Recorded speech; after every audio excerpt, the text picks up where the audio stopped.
Yo, it's your boy, Orion, one half of the Northwest Sports Fanatics. Back at you with a new video. Today's new video is going to be a great one. One sleep away from the Texans and the Chiefs to start off the 2020 NFL season. I am so fucking excited.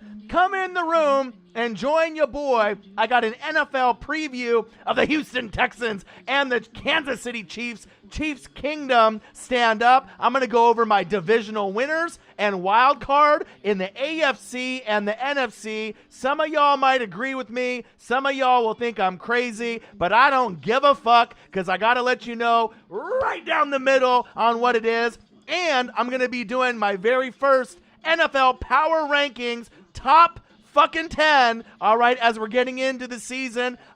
We're so close. I mean, I've been anticipating. I've just been drooling, salivating at the thought of being able to get this season started. But like I said, I got an excellent show for you guys today. NFL preview of the Houston Texans versus the Kansas City Chiefs. Chiefs Kingdom stand up. Divisional winners, AFC and NFC. We're going to go over wild card winners as well. 3 in the NFC, 3 in the AFC from your boy. And I'm even going to swoop in and give you 3 shows in one. I'm going to give you a preview show. I'm going to give you a divisional winners and wild card picks from me before the season starts. And guess motherfucking what? You're also going to get Power Rankings, the very first of the season. NFL Power Rankings top 10 from your boy, Orion, and the Northwest Sports Fanatics. Make sure you guys subscribe to the channel. Smash that motherfucking like button either now or on your way out. Donate to your boy if you can, either on here, patreon.com/NWSF, or our GoFundMe.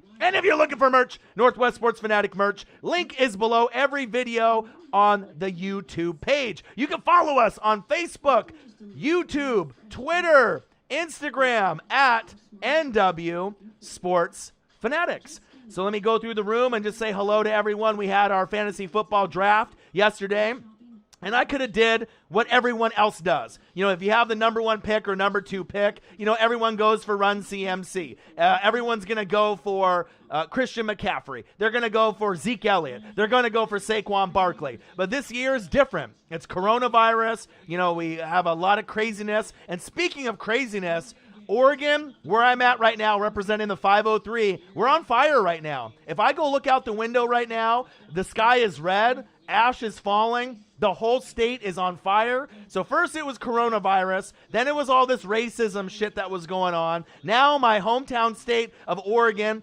Washington up north, and California are all on fire right now. My parents had to evacuate. They live about 45 minutes away from me. A lot of my friends have had to evacuate. People's homes are burning down to the ground. Businesses are burning to the ground. Just pretty close, within maybe a 30-minute range to 45-minute range. There's 10 different fires that are just blazing out of control. So if anyone watches the news, I need this. Marcus needs this. He's going to be in the building tomorrow. We're going to call the game, the Texans and the Chiefs. But it was coronavirus first.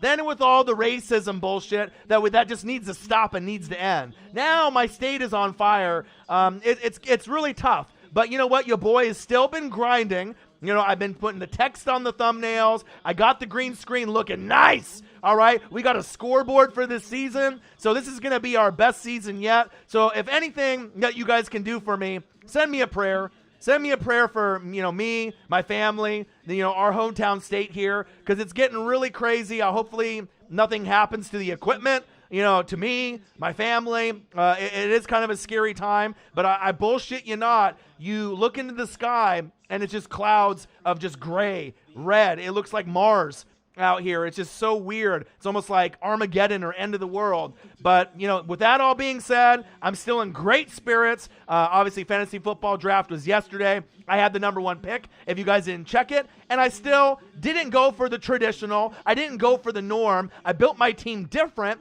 And a lot of people think that I'm going to lose right out the gates because I picked Clyde Edwards-Helaire with the very first pick in the draft. I didn't have to. He normally would get picked 5, 6, 7, or 8. You know, Josh Jacobs is another guy that I was considering taking, right? But my team name is Fresh Prince of Bel-Air, right? Like Fresh Prince of Bel-Air and Will Smith. So I wanted to take a guy because I think he's going to win Offensive Rookie of the Year. Of course, Christian McCaffrey, 99% of the time, is going to dominate the league, be number one in points, more than likely touchdowns. Maybe he'll win the rushing title this year over Derrick Henry. But this is a weird year. So sometimes you got to mix it up. And I went through my team, and as I go through my team, a lot of people will maybe a little surprised that I can still build a championship winner even with going outside the box and picking someone like Clyde Edwards-Helaire, because I really feel that he's going to be the next star like Josh Jacobs was last year. There's always going to be one or two rookies at that running back position. Could it be DeAndre Swift from the Lions? I'm not too sure. But I like Clyde Edwards-Helaire, and I like Jonathan Taylor from the Colts. But this is my team really quick. Just to kind of break it down, I got Kyler Murray at my quarterback. I think he's going to break out. Second-year quarterbacks have been proven to break out. Just ask Patrick Mahomes 2 years ago, MVP. Second-year star last year, Lamar Action Jackson, right? New wave. He ended up getting the MVP. And obviously Kyler Murray is going in his second year. Not sure if he fully deserved to win Offensive Rookie of the Year. Josh Jacobs was probably more deserving, but Kyler Murray won it. I think he's going to pop off. So I got him popping off. Clyde Edwards-Helaire is my starting running back. Mark Ingram, because the Ravens are going to pop off. I got A.J. Brown. He's going to be a top 5 wide receiver this year. Believe that. I got Hollywood Brown. He's going to pop off. George Kittle, top 2 tight end between him and Travis Kelce. Big facts. A sleeper, DJ Shark from the Jags. They may not even win a game this fucking season, but best believe his stats are going to ball out. I got Ravens D, and I got Will Lutz, right? Big Nuts Lutz from the New Orleans Saints as my kicker. So even though I'm a Bucs fan, I'm not stupid, right? Between Harrison Butker and Will Lutz, Big Nuts Lutz, he's the man. Number 2 overall, right? I got Fournette on my bench as they get along with the repetitions in the system. Maybe he'll be that bell cow, and they'll settle back a little bit with Rojo and Shady McCoy. That's what I'm banking on, right? I got C.D. Lamb, who I absolutely love. He's going to dominate the league. Emmanuel Sanders, another New Orleans Saints player on my bench. J.K. Dobbins for insurance. So if anything happens to Mark Ingram, I'm set.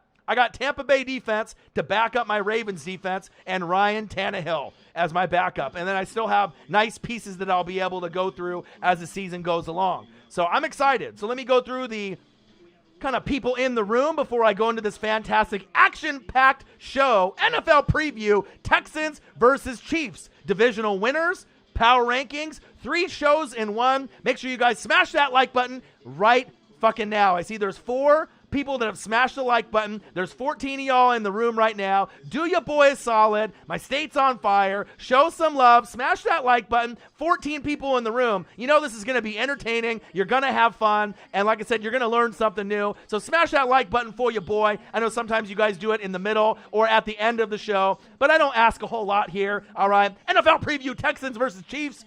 Divisional winners, power rankings, 3 shows in one. A show by your boy Ryan and the Northwest Sports Fanatics. Make sure you guys subscribe to the channel. Smash that motherfucking like button either now or on your way out. Donate to your boy if you can, either on here, patreon.com/NWSF, or a GoFundMe. And if you're looking for merch, Northwest Sports Fanatic merch, link is below every video on our YouTube page. Follow us on Facebook, YouTube, Twitter, Instagram at NW Sports Fanatics. Let me see who's in the room so I can say hello to y'all, my favorite people that I love talking to on a daily basis. Young Fly Gaming. Yo, what to do?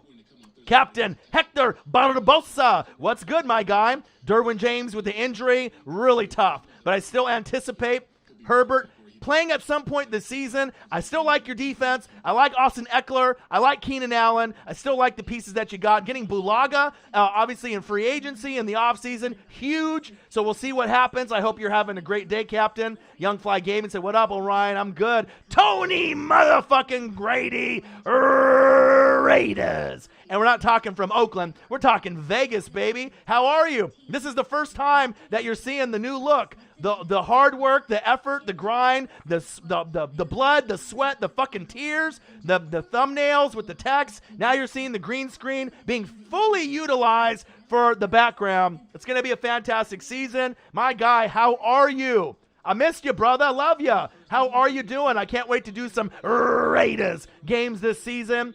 Tyrell Williams, a disappointment with the injury, right? But I love Darren Waller. Raiders. Top 5 tight end, in my opinion, number 5 or number 6, right there with Mark Andrews, the future of the tight end position, and that's big facts, right? And then you get a guy like Josh Jacobs, and I'm so jealous that you guys got a guy like that, because that's the guy that I wanted to draft last year for the Tampa Bay Buccaneers. He, to me, is already a top 10 running back, and to be honest, if I had to put him in a pecking order, I have him a little bit higher. I think that he honestly is somewhere between 6, 7, and 8 overall. So, I mean, that's not a whole lot of difference from top 10, but I really think that he's closer to top 5 than he is on the top 10 side. He's closer to 5 than closer to 10. I love him a lot, but I hope you're doing great. I miss you. I appreciate you. I hope you're doing really, really good.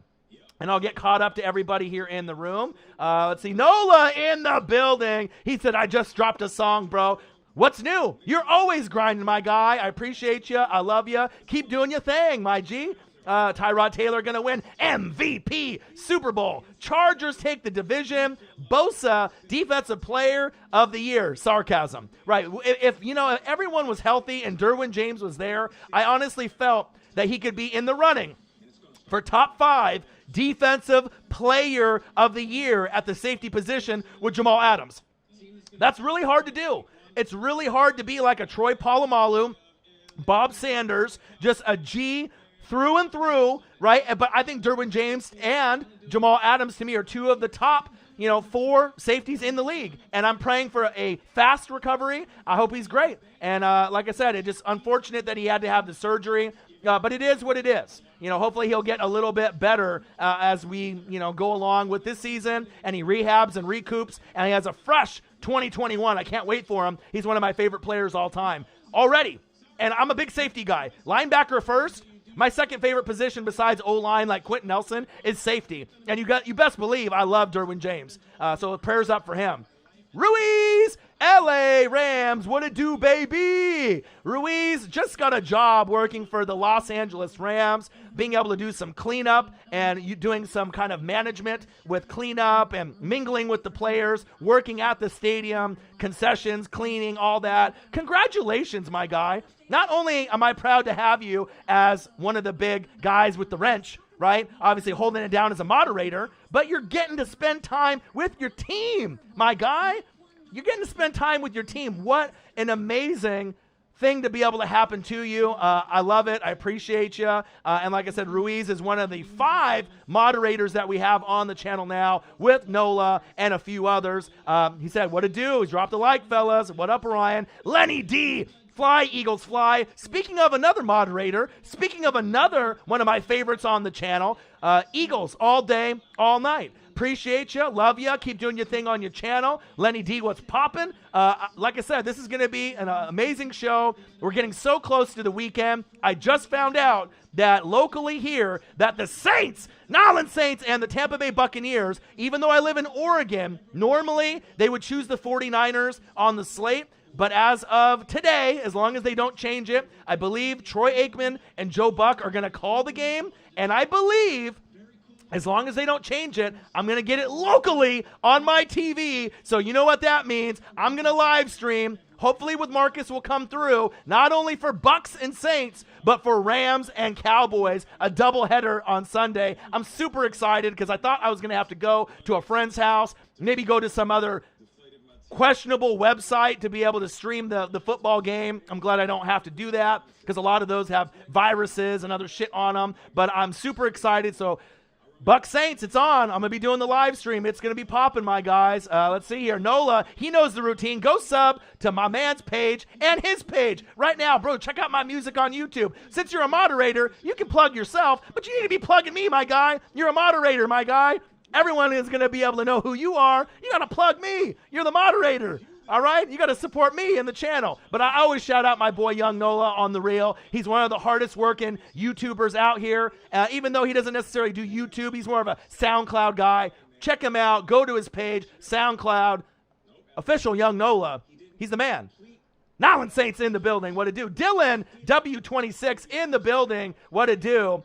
He said, if you sub to my channel, I'll make sure you turn on the notifications. I feel you. He said, I did something I normally don't do, Captain Hector Barbosa says. I took a QB with your high pick, got Lamar, and then I got my running backs later, Eckler and Joe Mixon. It all depends on who you get if it works out. I honestly was thinking of possibly getting Mahomes or Lamar Jackson, but when they went in the second round, so I ended up going Clyde Edwards-Helaire, right? Then I wanted to get a tight end, so I got George Kittle, and then Mahomes and Lamar Jackson were off the board, so I said, fuck it, either Deshaun Watson or Kyler Murray. Both are going to be in the MVP running, to me, perfectly honest, to, really be blatant, honest, true, 100%. I really think that both of those guys, Kyler Murray and Deshaun Watson, will be in the MVP consideration in the top 5. So it's pretty much a crapshoot, but I went with Kyler because I like the weapons that he has compared to Deshaun Watson. Watson might end up having more touchdowns and yards, possibly, but I like Kyler's running ability. And you got D-Hop, Christian Kirk, Larry Fitz, Andy Isabella, Keyshawn Johnson. I got a little bit more to work with there, so I'm excited about that. But we'll see how it goes. Troll Patrol in the building. What up, Orion? And the NWSF.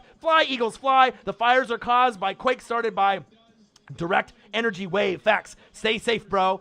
Yeah, Washington State. You're up there in the Northwest with me. Stay safe, my guy. Troll Patrol on fire. I'm on fire as well. Drew goddamn Brees. Football is here, man. I can't wait. I can't wait for your Saints and my Bucks. 2 of the best teams in the NFC.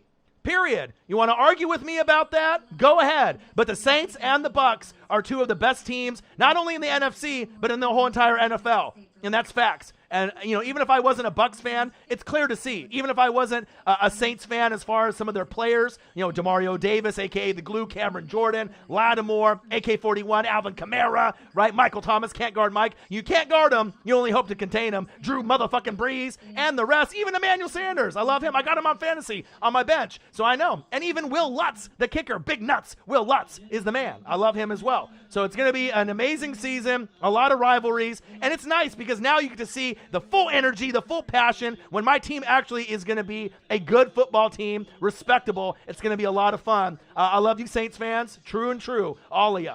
Young Fly Gaming said this channel is fucking underrated. Damn right it is. So that's why I need you guys to donate to the channel, subscribe to the channel, smash that fucking like button, all right? I've done anything and everything for y'all, all right? I work hard. I got off my job. I work 8 to 10 hour days, right? And then what do? Do I relax? Do I go drink? Do I do drugs? Fuck no, right? I get right on the grind because this thing means everything to me. You guys mean everything to me, right?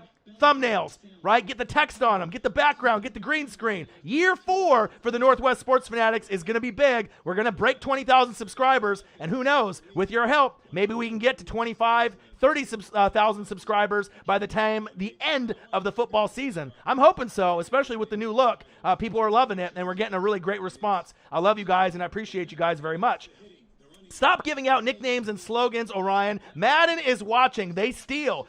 Sack lunch. Have you guys played the new Madden? They keep stealing my nicknames that I make up for players. They keep stealing sack lunch. It's 12 noon. You know what time it is. It's time for a sack lunch. Yum, yum, yum, yum, yum. Stop stealing my shit, EA Sports. Madden, pay me. Do I need to trademark everything that we say on this channel? Because they have a social media group at EA Sports, Fox Sports, ESPN, and these motherfuckers watch our shit and steal our content. I guess that's the biggest form of flattery, but pay your boy if you're going to steal, and if you're not going to pay me, at least give me a shout out in the credits instead of just blatantly stealing sack lunch like you guys made it up in EA Sports and Madden. Quit that. Your boy is the original OG, and that's facts. All right, let me go here. Fly, Eagles, fly. Lenny D. Madden 20 be saying sack sandwich, sack lunch, yum, yum, yum. I was like, what the fuck? What does it actually say in there? Sack sandwich, yum, yum, yum. I was like, what the fuck? They watching, bro. They watching all of us. Dude, it's just crazy because I made that shit up, So I guess it's the biggest form of flattery when you know that they're watching you, and that's facts. Andrew Lifer in the building. Yo, how'd the rest of the draft go? Amazing. Amazing draft. Everything went great. I'll go over and review some of that as I go show, but I hope everyone's doing great. My state is on fire. It's red outside. It looks like Mars. It's Armageddon, but your boy's still working very hard. I got 8 to 10 hour days that I put in Monday through Friday, and I still grind on here because I love you guys. I appreciate you guys. Bang! Galactic Player, $5 to get it started. That's my motherfucking guy. Thank you. I love you. Appreciate you. Slacker said, got you on in the background while I do a shit ton of homework. Slackers in the building. I appreciate you. Calvin in the building. What it do? How are you, man? How's it going? Are you ready for the Saints-Bucks matchup? And it sucks because Mike Evans' hamstring is fucked up right now. And if Mike Evans was healthy, I feel that the matchup would be a little bit more even, right? Going into the Dome, it's already going to be hard to beat you guys, right? But if Mike Evans doesn't play, going to be really hard for the Bucks. Not impossible to win in the Dome, but if he doesn't play at all and he's game time decision, that might be the X factor for you guys, squeaking it out. I don't think you guys are going to blow us out if we lose, but I'm hoping Mike Evans can get treatment and he plays, but his hammy is acting up, and that's what sidelined him at the end of the regular season last year. Some shitty news on my end. Obviously, we heard about Von Miller being out for the year, so I'm glad Mike Evans is not out for the year, but a little bad news for me and my Bucks fans. Fire the cannons, LFG, we're still ready. Let's see here. Calvin in the building, how are you? Lenny D says, the reason why I like people like you, Orion and Marcus, and Dan Orlovsky is because y'all straight down the middle. You don't be like the media suck-ups. Facts. Bang! Odin's Child, $5. Chiefs Kingdom in the building. Bang! $10. Galactic Player represented for the channel. Let's see here. Slackers, he say, it looks dope, man. Appreciate that. Corvette! Shrell in the building. Corvette, how do you like the new look of the thumbnails? How do you like the new look of the green screen? I hope you guys love it. I've missed you. I've thought of you. And like I said, we're going to have a fantastic year in the NFC South. Saints, Bucks, Panthers, Falcons, but we'll be fine. It's going to be a great, great year. How are you? I hope you're great. I hope your family is good. I miss you. And Nyland Saints in the building, and that is big facts. What happened with Mike Evans? Is he playing or not? I doubt he's going to play. Supposedly, Desmond King was going to be benched and traded, but after Derwin was hurt, now he's been playing safety. I love your guys' team. You got Chris Harris, right? You got Desmond King. You got nice pieces there. Casey Hayward, Derwin James. So, bottom line, if all those guys are healthy in the secondary, that's the best secondary in football, right? You got the McCourty bros and Stephon Gilmore right there, but you guys had 4. Now you guys have 3. But it's very, very unsettling, but hopefully he's okay and he won't end up, having any complications after the surgery. Love me some Derwin James. Not working at the stadium, I'm working at the training facility at Thousand Oaks. Oh, okay. I feel you, Ruiz. Hey, that's just as good, though. You know what I mean? That's just as good. 6 Ink in the building. He's a little late, but I'm here. What's good, y'all? So I hit that like for my boy, FN2187. Hit that like button for your motherfucking boy. Look at the effort. Look at the grind. Your boy is sweating in this bitch. I'm on fire outside, right? Hopefully nothing burns down here by the time the show ends. Sir Luke in the building. Who dat in the house. Saints 30, Tampa 24. 1-0 this Sunday. Who dat? Sir Luke, I sent you an invitation for the Fantasy Football League, and you didn't reply quick enough. I sent out many, many invitations, and I was waiting and waiting and waiting for you to accept, and you just didn't get the email in time. I apologize. I really wanted you to be a part of the league, but I had to only wait so much. I waited that night, and then I waited the following morning. It kind of sucked because, like I said, I wanted you to be a part of it, but like I said, I need people to be able to respond to the thread, so I truly apologize. You were invited. You probably saw the email, and we're like, fuck, but maybe next year. I'll get you penciled in next year for sure. So I want to make sure that we make it right because I don't like it when that happens. So definitely 100% next year, you call me, text me, you message me on here. Sir Luke, you're going to be in the Fantasy Football League next season. That's facts. Chiefs 42. And I don't see anything else there from FN. 6 Ink won't be here for the Saints game, but all the other games for show. Shingo from Germany in the building. What it do? Fly, Eagles fly. What's up here with boy Mike Evans' hamstring injury? It's been bugging him. It's been lingering since last season, which is kind of brutal. I'm waiting for him to get healthy, but we still have enough weapons to compete. I don't know if we're going to be able to win, especially with no Mike Evans. That means more Gronk, more O.J. Howard, more Cameron Brate, more Godwin, and maybe a little bit more Fournette. In the building, and that's facts. I see another monster donation was just given, but I don't know who it was, but I'll get to it in just a second. You guys are the best fans on planet motherfucking Earth. Let's see here. We got Slacker says, you already know I'm going to be here during the Rams-Cowboys game. I'm really looking forward to that. Van Jefferson on one side, C.D. Lamb on the other. FN says Chiefs 42, Texans 17. I think the Texans will score more points, but we'll see where it goes. You see that button that looks like a hand with a thumb up? That's a gray like button. If you make it blue, your team goes 16-0. So click it now. 23 people in the building, 20 thumbs up on the chat. Make sure you smash that like button. Donate to your boy if you can, either on here, patreon.com/NWSF, or on GoFundMe. And if you're looking for merch, Northwest Sports Fanatic merch, link is below every video on our YouTube page. You can follow us on Twitter, Instagram, Facebook, YouTube, at NW Sports Fanatics. Your boy's got the energy, he's got the fire, he's got the passion, and I'm ready for tomorrow. Chiefs and Texans, are you? Do you guys have your popcorn ready? Because you best believe mine is ready already. Cowboys win the Super Bowl. Efrain Jimenez, confident. I know the Cowboys are going to be better than people think. I do like them making the playoffs this year. I don't want to tease it too much because I'm going to go into my AFC, NFC divisional winners and wildcard teams. Supercharger 2145, Bolt, Bolt, Bolt in the building. Sir Luke, what's your prediction for the Saints and the Bucs?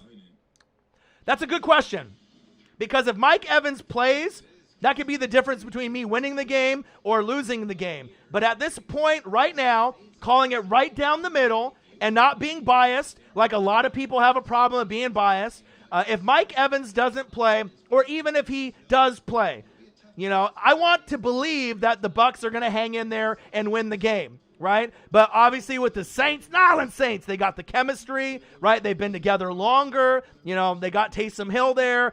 Who knows about Jameis Winston, if he'll ever play for you guys, being a Nyland Saint, right? But I like the defense, Demario Davis. I like Marshawn Lattimore, Cameron Jordan, little shimmy shake Sheldon Rankins, Emmanuel Sanders, AK-41, Drew Brees, Jared Cook, cooking up the competition. So I hope I can keep it close.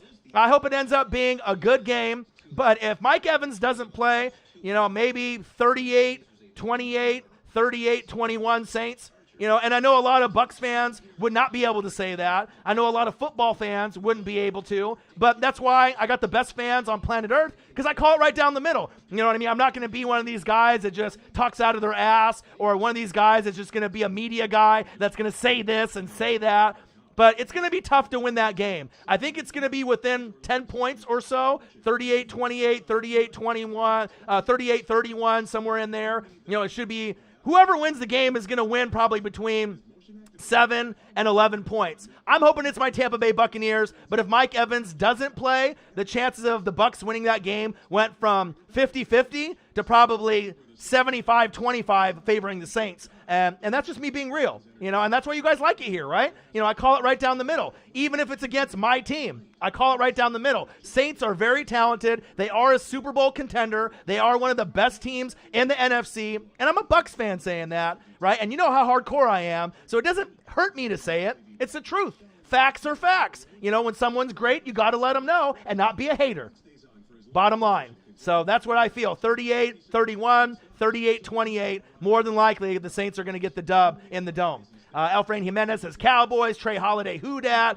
Cowboys. Calvin says the 240-year-old fart's going to be on the top of the MVP race. I don't think so. I don't think Breeze or Brady, even though I think that both of them are going to have amazing seasons. Both are going to throw for over 4,000 yards. Both are going to have over 30 touchdowns. And I think both have a shot to throw 12 picks or less. But the thing is that Kyler Murray, Deshaun Watson, Lamar Jackson, and Patrick Mahomes are all going to have better seasons, I think, than that. So it's going to be a lot of competition. Their names might be in the running, but between Lamar, Mahomes, Deshaun Watson, and Kyler Murray, those are my top 4 as of right now. But I think those other 2 guys, the old farts, Brady and Breeze, they're going to be amazing. I can't wait to watch them. And that's facts. Yeah, I'm not going to lie, NFC South got the best receivers in the whole league, and this coming from an NFC East guy. There you go, facts. Captain Hector Barbosa says I both got T.Y. Hilton and Diggs starting for flex. Can't decide which one to start this week. Got Keenan Allen, Thielen starting wide receiver, but undecided for flex. T.Y. or Diggs? You got to look at the matchups to see, who's who. But I would probably go Diggs with Josh Allen because, he's got a better arm. Nothing against Phillip Rivers, you know what I mean? But I think I would go Diggs at the flex. And if you got Keenan Allen and Thielen, I'm giving this fantasy football advice for free. But first you got to look on who they're playing, right? Who the matchup is, what team. Who are they going to be guarded by, right? Is it home or away? Is it in the outside or inside, artificial turf or grass, right? And then who's going to get the most targets? Diggs at this point in his career is better than T.Y. Hilton. They both could score, 10 points or more, getting 70 yards and a touchdown. Both of them have that ability if they get the targets. But Diggs is the number one. T.Y. is the number one. I trust Josh Allen and the Bills a little more than I do with the Colts, even though I do like the Colts as well. But if it was me, I'll have to look at seeing who's playing who. But more than likely, I would go Diggs at the flex, and then I would do Keenan Allen and Thielen. Just saying. And if you need any other advice, you know what I mean, I'm here to bring it to you. And that's big, big facts. All right, I see all these donations coming in. Tony Grady, bang, $25. Let me scroll down here. Corvette Shrell, bang, $5. Calvin Griffin, $49.99. Woo! That's from a Saints fan. And I think that was before I predicted the Saints to win. I love you guys. I appreciate you guys. You guys are the best fans that I could ask for. Bottom line. Speed kills, and then they're probably going to steal that for me and Madden also. You know what I mean? Stop stealing my shit. Sack lunches, speed kills, big facts. Stop stealing our ideas. Madden, ESPN, Fox Sports. Cowboys are going to win the Super Bowl. I don't know about that, my guy. There's a shot that they can get to the NFC Championship game, right? But everything's going to have to go right. They might not be able to win against the opponent in the NFC Championship game. But I'll tell you one thing. If they make the Super Bowl and it's the Ravens or the Chiefs, and this is not me being a hater on the Cowboys, I'm actually one of the biggest Cowboys supporters, because I support all the teams if I feel they're worthy. I have no hate, no bias. But there's no way in hell the Cowboys are winning the Super Bowl against the Chiefs or the Ravens. And that's not me being a hater. That's not me, being an asshole. That's just bottom line. They don't match up well with those two teams. It's not going to happen. And they might not even be able to beat the NFC team that they play in the NFC Championship game. They're talented. It's McCarthy's first year. I love CeeDee Lamb. I drafted him. I think Dak Prescott is going to be in the MVP consideration also. Zeke Elliott, yum, yum, yum, yum. He eats. Amari Cooper's great. Michael Gallup is awesome. Leighton Vander Esch, DeMarcus Lawrence. I love the players on this team. But I don't know if they're Super Bowl worthy. First you got to actually win the division. Then you got to go to the playoffs and actually win. But I think they are going to be contenders, going into this season, though. And that's facts. Let's see. The clone, Patrick Clone Mahomes, baby. I'm a Cowboys fan. I'm not saying that right now. I'm saying week 1 is a Dallas dub. There you go. A little bit more realistic expectations. Cowboys not going anywhere. Well, that's coming from you, Lenny D, and you're an Eagles fan. So, of course, you're going to say that. Let's see. Alfrain says, I know I was joking. Well, don't say that you're joking if you truly believe it. If you truly believe it, Alfrain Jimenez, then ride with it. If you're a Cowboys, we damn boys, right? Ride it all the way to the end. Because there is a shot that the Cowboys might make the NFC Championship game this year. It sounds crazy, but if you think about the team and the offense, and if they roll and Zeke doesn't get hurt, there is a shot, literally, that they can make the NFC Championship game. I truly, in my heart, believe that. But it's going to be a long road, and that's facts. Sir Luke says, stay safe, brother. Appreciate that. The fires here have been crazy. It's been just tumultuous, very challenging time with everything that's been going on, but I'm keeping my head up. I'm grinding, and I love you guys. Eagles going home early, just not with an L from Washington. That's not happening. That is not happening. The Washington football team is not beating the Eagles in week 1. Not happening. Not happening. Let's plays and more Android just watching the Celtics. 2.2 seconds tie game. Corvette Shrell, one of my favorites. Nyland Saints in the building. So hyped for the Saints-Bucks game. Who dat? And it's nice that we have a cool rivalry now, right? Because we don't really know what the Panthers or the Falcons are going to do. They might be surprisingly better than people think. But Brady, Breeze, Gronk, obviously Shady McCoy, Leonard Fournette, Emmanuel Sanders. I mean, this is going to be fun. Like, you're going to really see a whole new side of O-Dog, your boy Orion in the Northwest Sports Fanatics, because I haven't had a good team since 2007. So this is going to be really exciting to be able to show the passion, show the energy, and I'm obviously going to be a class act. I ain't going to talk shit and be mean or be an asshole, but I'm going to have fun with it, just like you guys do too. $5 for my girl Corvette. Love you, girl. I appreciate you. A-Guy Raiders. Living in the Mad Max state, I'm all set with that. I feel you. Let's see here. I'm scrolling down. So I want to annihilate them. I'm tired of hearing about Chase Young.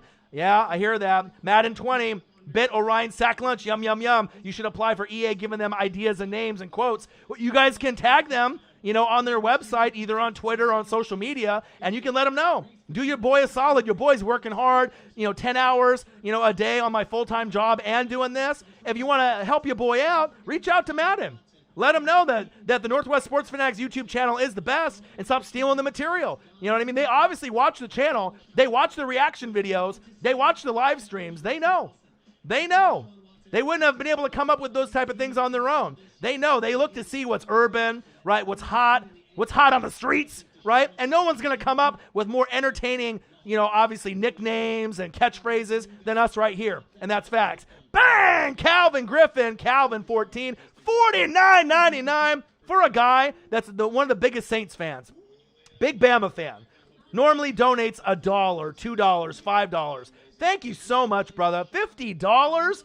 Dude, from your hard-earned paycheck, right? From your hard-earned money from your debit card. Bro, thank you so much. That's the kind of love that you're going to get here on the Northwest Sports Fanatics. The passion, the love, the energy, and I love my Saints fans. I truly do. You guys are so blessed with, it's kind of crazy to me because even though we're rivals, I call it right down the middle. You guys are some of the most honest, hardcore, sometimes cocky, right? But you guys have a reason to be, cocky and have the drip and have the swag. But as far as being a giving type of person, being kind, right, showing respect, Saints fans, even though people think that they get a bad rap, I know Saints fans for real, and they have some of the best fans on planet Earth. And for them to treat me this way as a Bucs fan, one of the most hardcore Bucs fans since 95, to do things like that, I salute you. Thank you so much. One of my favorites on the channel, Calvin Griffin. He said, tell Evans, stop faking the injuries so Lattimore won't take his soul. LOL. Just kidding. It's all love, bro. Keep grinding, bro. Bang! $50, my guy. Appreciate you. Bang, bang, bang, bang, bang. Let's go. All right, I'm getting close to catching up, and I'll get into the show, but you know how I do. I love to be able to talk to everyone. I don't like to leave anybody out because I love you guys that much. I'm sorry, man. I'm on my 21st day of working. Ooh, man. You're grinding, my guy, just like me. So, I'm sorry that we couldn't link up with the Fantasy Football League, Sir Luke, but I'll make it up to you. I promise. I appreciate you very, very much. Let's see here. Bang! Another donation, Tony Grady, $25. Everything looks great. Keep it up. Predictions for Devin White this year. I think that he's going to be an all-pro this year. There's a shot for him to get Defensive Player of the Year. Yeah, I know he's on the Buccaneers. Yeah. You know that I'm hardcore, and I'm going to ride and die with my guys. But if you watched him at LSU, and you watched him with the Bucs, normally linebackers aren't top 5 picks. Levante David is my favorite player on the team right now. Derek Brooks is my favorite Buck of all time. Him and Mike Allstott, right? But obviously on defense, I'm a linebacker guy. It's Derek Brooks.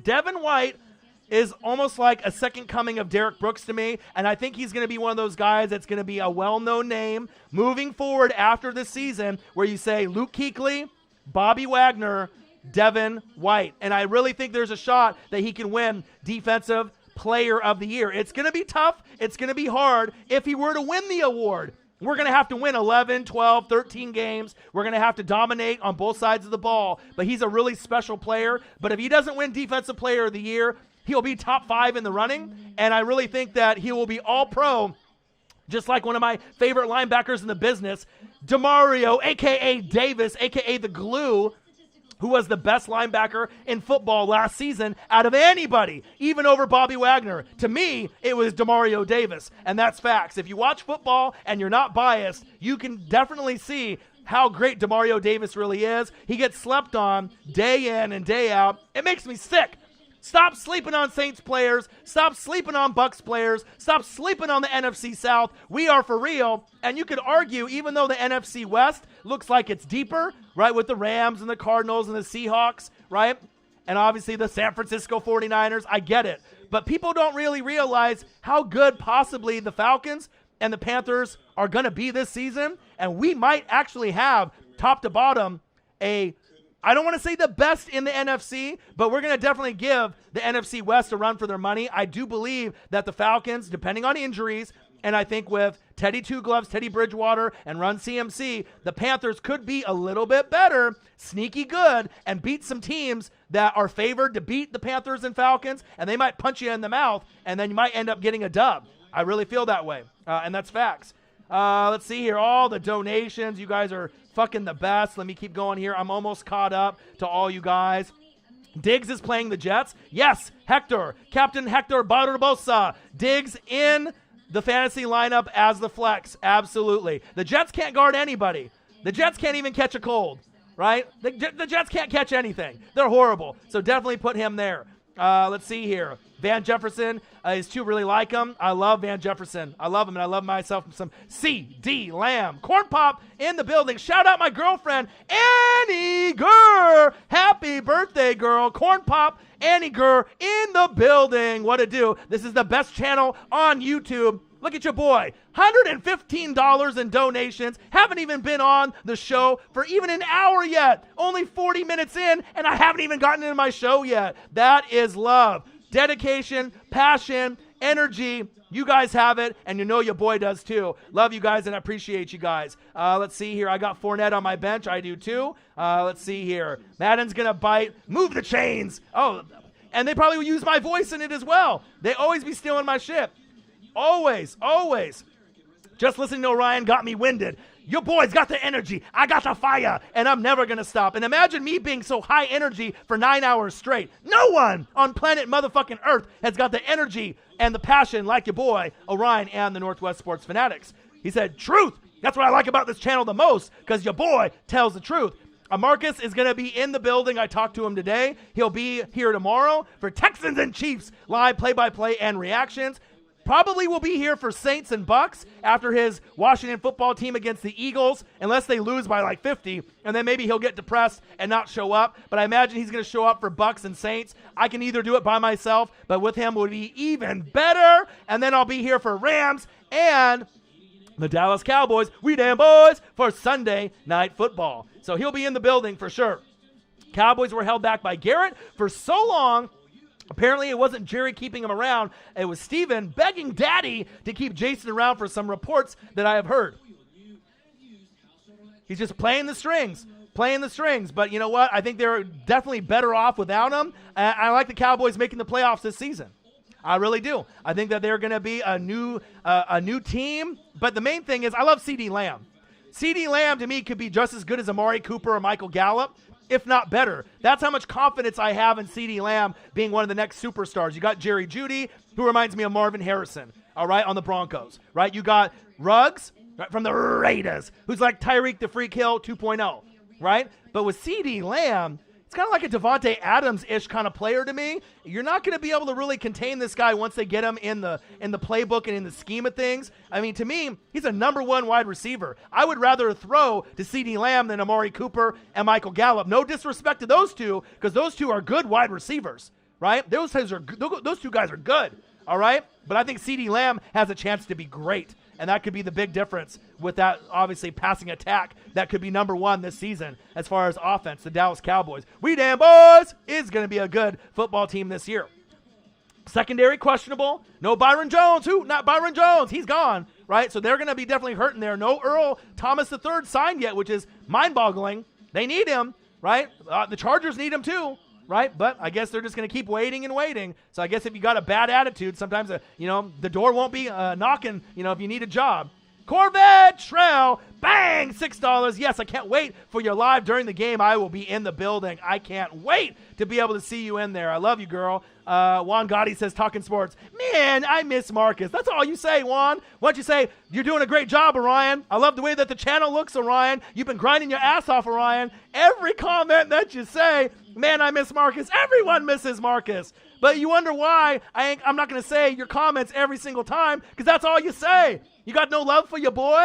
You got no love for the grind? I get Marcus is part of the Washington football team and your crew, but what about acknowledging your boy instead of saying you miss Marcus every time you're in the chat? Your boy's been working hard. Your boy's been doing the green screen. Your boy's been working 50-hour weeks. Your boy's been doing the text on the thumbnails. You feel me? Give your boy some love. Come on, Juan Gotti. I'm just playing with you, my guy. I love you. All right, Calvin says, to hell with Madden. Get 2K when they come back, LOL.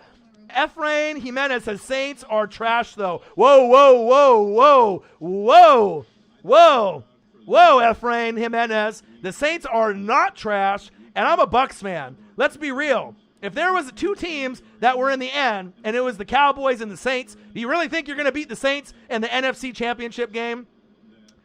If you played that series 10 times, 10 different scenarios, you might win one of those. And that's not being disrespectful against the Cowboys, but the Saints are not trash. They have been one of the most consistent teams in the last 3 seasons, right? We're going into this year. They've had some bad luck, bad refereeing, bad coaching, bad play calling at times, right? But if you really think about it, who has been more consistent in the last 3 to 4 years, 5 years? New Orleans Saints. And I'm a Bucs fan saying that. So remember, we got a lot of Saints people in this room, right? So they may call you out very quickly, just like I did. Your boy Ryan calls it right down the middle, just like Paul E. dangerously does with Roman Reigns. You feel me? Right down the middle. And they are not trash. That's facts. Yeah, you beat them, right, in a low-scoring game, but this year is a totally different year, right? And then what happened with the Cowboys last season? What happened to them last season? What happened? You went like 0-5, 0-6, and with games decided by 7 points or less. That was the worst in the NFL with the New York Jets, right? So if you can't win close games, you're not going to be able to make the playoffs. So even though you might have gotten the head-to-head, we all know the Cowboys have been a team that I like this year, right? They've been kind of teetering on 8-8 almost every year. You know, once in a while they'll get to 10-6, right? But a lot of times they're 8-8 or below 500. I mean, that's not necessarily saying that you're a great football team. You know, you're underachieving based off the talent that you have. With Dak and Zeke and Amari Cooper and Gallup, DeMarcus Lawrence, Leighton Vander Esch. You had Byron Jones. Who? Byron Jones. Who? Byron Jones. You should have won 10 games almost every single season, right? So sometimes when you got bad coaching, Garrett, even though he'll be a good coordinator for the New York Football Giants, sometimes it doesn't work out. And it shows you coaching is important. You feel me? Got to let you know. Got to put you in your place, my guy. Let's see, Captain Hector Barbosa say, hey, what you think about Kenneth Murray? Love him. Dude is locked in. He looks good in college, and they're going to take him seriously right out the gates. I love him. He's going to be the man. Jalen Smith, best linebacker in the NFL. No, he's not. He's great, but he's not better than who? Bobby Wagner. He's not better than Bobby Wagner. There's quite a few guys that are better than Jalen Smith, right? But he is one of the top linebackers in the league, but he definitely isn't the best linebacker. That's just that Cowboys love coming out, letting you know.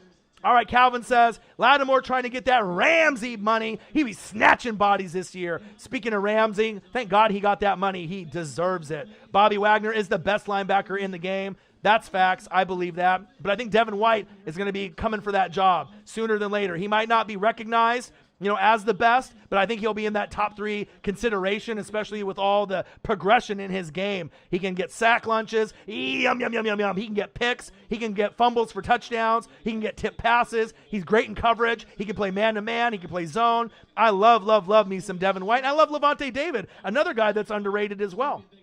I hope Lattimore has his best year this year. I think that he's going to have a year kind of like he did in his rookie year. I really do. I really feel that he's going to pop off and get to that point where he is going to have a season like that. It's been a couple years that have been a little bit down years, but it's going to get a little bit better for you. I really believe that. He said, hey, who said they going to beat them Saints? Boy, bye. Oh, baby. Well, I'm getting caught up here. Derek Tyler in the building. Y'all Bucs fans been talking smack and disrespecting the Saints. Time to put your big boy pants on. Who Dat Nation? Let's go. But who? Have I been doing it? No. You know what I mean? I'm not every single Bucs fan. There's some bad Saints fans out there that are delirious, that talk all kinds of shit, right? But you got to think, for Bucs fans, you got to see where they're coming from. We haven't been good since 2007, right? We haven't even had a glimpse of even making, right, the light at the end of the tunnel of even maybe possibly making the playoffs. So let the Bucs fan have their day. You know what I mean? You guys have been good and great for a long time, right?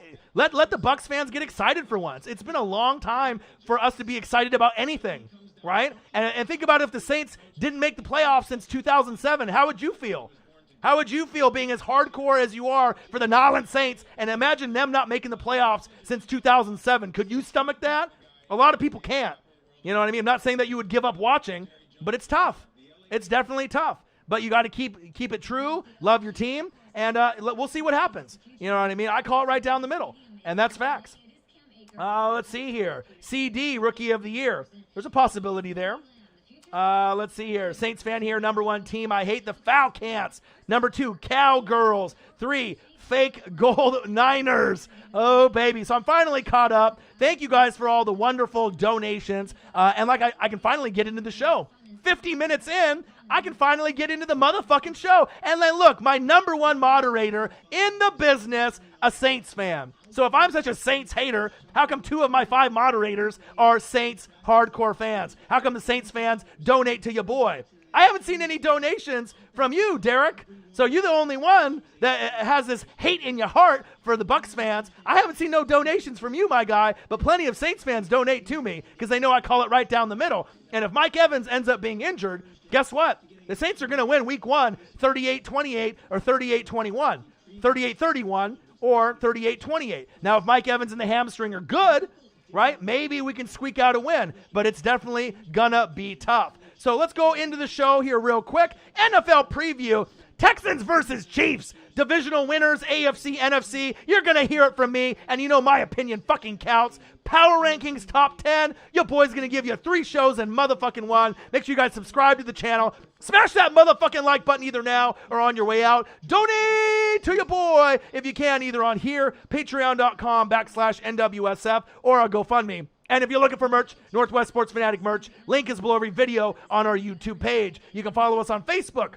Twitter, Instagram, YouTube at NW Sports Fanatics. So as we go into the game with the Chiefs and Texans tomorrow, both of them are going to be candidates for the MVP award. Deshaun Watson is going to break out.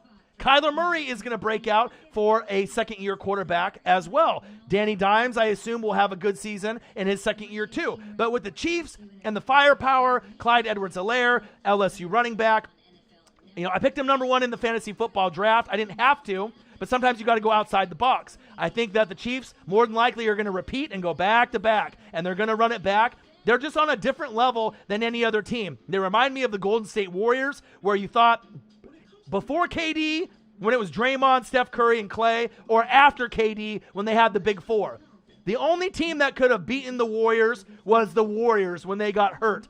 So I really feel with this Chiefs team, unless Mahomes and Tyreek the Freak Hill, Travis Kelce, Sammy Shaboing Boing Watkins, McCole Hardman, Clyde Edwards-Helaire, and then if you go to the defense, Chris Jones, Honey Badger, Frank Clark, they got it, Andy Reid. I mean, these guys are on a whole nother mission. They are the best team in football. They are not going to lose to the Texans. If you remember how close the game was with the Texans and the Saints in the opener last year, I remember. I was here. But my bottom line, I got the Chiefs winning the game 45-27. I think Watson will play good, but you're just not going to be able to keep up with that offense. I got Mahomes throwing 4 touchdown passes, and I'm hoping, since I got Clyde Edwards-Helaire in fantasy, that he can get 2 touchdowns and he can get me at least 75 to 100 yards in his first game. That would be ideal for me, but I really think that the Chiefs are going to pour it on, and the score might even be a bigger blowout than that. I still think the Texans are going to put up some points, but as far as the running game is concerned, I'm not sure if I'm sold on David Johnson against this Chiefs team. I'm not sure if I'm sold on Will Fuller. I'm not sure if I'm sold on Brandon Cooks or Kenny Stills or Randall Cobb or the coach Bill O'Brien is a bum. I don't like him at all. You got J.J. Watt, but who else do you got? Who else do you got on the team? It's not like you got your boy Jadeveon Clowney there anymore. The team is different. So I don't really see them being that close. It's going to be a fun game to watch. Highlights left and right. Showtime highlights left and right. But I got Chiefs winning 45-27 over the Texans. Your boy's going to be here. And then now I'm going to give you, the fans, the choice to dictate where the rest of the show goes. Do you guys want me to go over divisional winners, AFC, NFC, and wild card, or do you guys want me to go over my power rankings and my top 10 teams in the league? Comment below what you guys want me to do, and whoever comments the most is where I'll go next. I'm still going to do both, previews of the show, but I imagine, like I said, you guys will let me know here in a moment which one you want to hear first. You want to hear AFC, NFC, divisional winners, and wild card winners, or do you want me to do the top 10? All right, I got 1 for top 10, 2 for top 10. Let me know. Comment below. NFL preview, Texans versus Chiefs, divisional winners, AFC, NFC, power rankings with your boy Ryan and the Northwest Sports Fanatics. Make sure you guys subscribe to the channel. Smash that motherfucking like button either now or on your way out. Donate to your boy if you can, either on here, patreon.com/NWSF, or on GoFundMe. And if you're looking for merch, Northwest Sports Fanatic merch, link is below every video on our YouTube page. Follow us on Facebook, YouTube, Twitter, Instagram at NW Sports Fanatics. Everyone wants the top 10.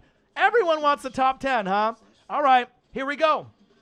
So first I'm going to go over the top, teams. So I got some teams on the outside, right? So we're going to have 14 teams in the playoffs, right? So normally we have 12, but we're going to have 3 wild card, 3 in the NFC, 3 in the AFC. So teams that did not make my top 10, teams that I like to make the playoffs, teams that I think that are going to be pretty good. If they don't make the playoffs, they're going to be right there. But these are the teams that you got to keep an eye on. People are sleeping on these teams. They're not in my top 10, but don't blink a fucking eye to these teams. Number 1, and these are not in any specific order for honorable mention. Number 1, the Indianapolis Colts. Phillip Rivers is old as shit, all right?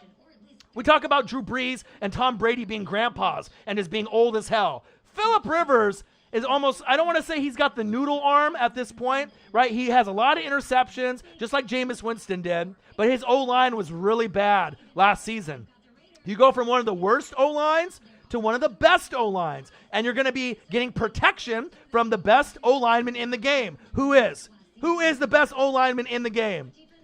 You should already know the answer. The best O-lineman in the game is Quentin motherfucking Nelson, all right? He is the best O-lineman in the game. So he's going to be protected. You got Marlon Mack, right? You got Jonathan Taylor from Wisconsin. So you got a nice 2-headed horse there. All right, period. It is not Jason Kelsey. Nice try, Don Shingo. Ryan Ramczyk is good, right? But not the best in the NFL. Both of those guys are great, but they're not better than Quentin Nelson. And you guys would be lying if you thought that those guys were better, because they're not. But I do love both of those guys. And I knew you guys were going to write that in there. I love you guys. But the Indianapolis Colts, with T.Y. Hilton, they got DeForest Buckner from the Niners in the trade, that they got Brandon Ayuk, right? So they got a good person up front. Then they got a guy named Darius Leonard. To me, top 5 linebacker in the game. Very disrespected, like Devin White is and Levante David. Darius Leonard, to me, is in the same kind of category as Bobby Wagner, and Luke Kuechly when he played. He gets stats. He can run sideline to sideline. TJ Watt's another guy that gets disrespected a lot too, that doesn't get enough pub, as they should.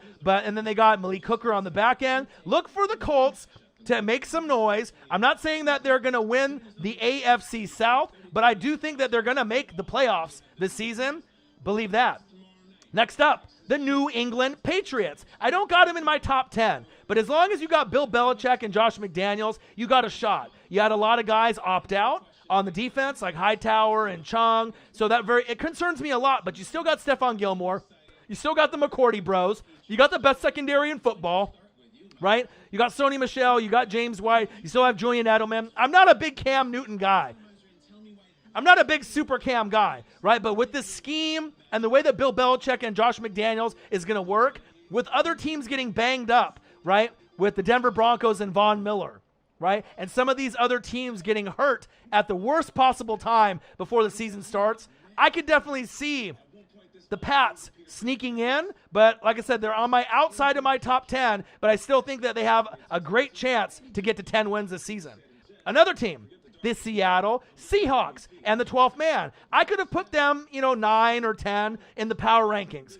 Russell Wilson, dangerous. Mr. Unlimited. Mr. Unlimited. I don't know why the hell he came up with that, because that shit is horrible, right? But one thing is, he will get some MVP votes this season. MVP votes. He's never got one in his whole career, which is crazy. He doesn't miss games. He's very reliable. In most people's eyes, he's the second best quarterback playing today behind Patrick Mahomes. You got Chris Carson at running back, a very underrated running back, one of the most in the entire league. Tyler, get to the door and lock it. That's another one that Madden's going to steal from me. All right, I already know that. You got DK Metcalf, right? He's going to be a guy that's going to break out this season. You got Will Dissly, that was quietly under the radar at tight end. So they got pieces. They got Greg Olsen from the Panthers. I don't know what you're going to get there, but they got him there as a double tight end set. The defense, you got Jamal fucking Adams, the best safety in football, to pair up with the best linebacker in the middle, Bobby motherfucking Wagner. But you have no O-line and you have no D-line. So that concerns me. I don't know how far of a run you're going to go. You're probably going to make the playoffs. You're probably going to get 10 wins, right? But how far can you go? If you don't have an O-line and a D-line, if your O-line is bottom 5 and your D-line's the worst in football, can you really get to the NFC Championship game against this tough competition with all these NFC teams that are really top-notch? Bucks, Saints, Packers, Niners, Cardinals, and some of these others, Vikings, that might be sleepers, right? I don't think so. I think you're going to be good, Russell Wilson in the 12th man, Seattle Seahawks. But how good are you going to be? We're going to find out, Seattle Seahawks. And my last one as a sleeper that you guys might not believe, I got the Arizona Cardinals. I think the Arizona Cardinals, every year you're going to have teams like the Cardinals, right, the Lions, or the Giants, where no one believes that they're going to make it, or the Falcons or the Panthers, any of those teams. They're not going to make the playoffs. It's not going to happen. They're not good enough. They're 2 or 3 years away. They don't have the talent. They're not going to do it. And then every single year, we got a team that is last in the division last year or third, and they make a wild card or win the division, right? Out of all those teams, the Rams, the Cardinals, right, the Lions, the Giants, the one that I like the most is the Arizona Cardinals. Not just because I drafted Kyler Murray in fantasy. I know he's going to break out, right? You got Kenyon Drake there at running back if he can stay healthy, right? The O-line needs some work, but Kyler is a two-way threat. I love him and Deshaun Watson at the quarterback position for the future of our league with Mahomes and obviously Action Jackson, Lamar Jackson, right? You got amazing wide receiver core. I mean, how do you get D-Hop in that move? Unbelievable. So you got DeAndre Hopkins, who's amazing, right? You end up getting Larry Fitz, who's OG, triple OG, arguably top 5 all time.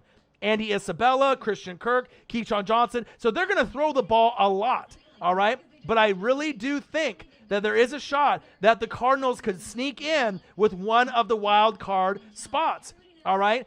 They are a sleeper because the thing is when you're going in with all the rest of the competition in the NFC, how many people really feel confident that they're going to get in to the playoffs?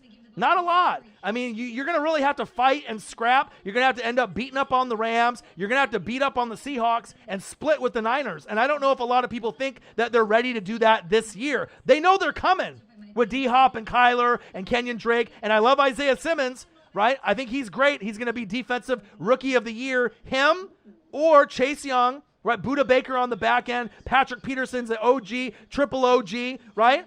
Right? They got weapons there. And then I didn't even mention the man up front who might end up being able to be the sack champ this year. Chandler Jones. Who? Chandler Jones. Who? Chandler Jones. To me, Chandler Jones is a top 5 player in the league overall. He's that good. I would put him probably number 5 out of all the guys in the league. If you look at his stats, his motor, and what he does, I think Cameron Jordan, all right, not who you think I was going to say, but Cameron Jordan, I think he's one of those guys gets slept on. He gets overlooked. People sleep on him quite a bit. But Chandler Jones and Cameron Jordan, I believe, are going to be the 2 top guys in the sack race for that sack championship this year. I'm a Bucs fan, but I know talent when I see it. Cameron Jordan is great. Cameron Hayward is great, but he ain't no Cameron Jordan. Cameron Jordan's got the motor, and like I said, 15 to 20 sacks this season, very doable. And Chandler Jones, who? Chandler Jones. I definitely could see 15 to 20. And who knows, maybe that sack record from Strahan, the 22.5, could be broken by one of those 2 guys. It's very possible. I like Chandler Jones a little bit more than Cameron Jordan as far as getting that sack championship this season, but those are my top 2 going in. So let's review. Colts, Pats, Seahawks, Cardinals on the outside looking in. Now let's get into my motherfucking list. NFL preview, Texans versus Chiefs, divisional winners, AFC, NFC wildcard, power rankings, top 10, with your boy Ryan and the Northwest Sports Fanatics. Make sure you guys subscribe to the channel, smash that like button, donate to your boy if you can, and if you're looking for merch, Northwest Sports Fanatic merch, link is below every video on our YouTube page. Only been online for an hour and 3 minutes, and I already got $115 in donations. If that's not love, I don't know what motherfucking is. Smash that fucking like button, donate to your boy, and let's get into the best list in football right now from your boy. Unbiased, unfiltered, and I got all the passion for days.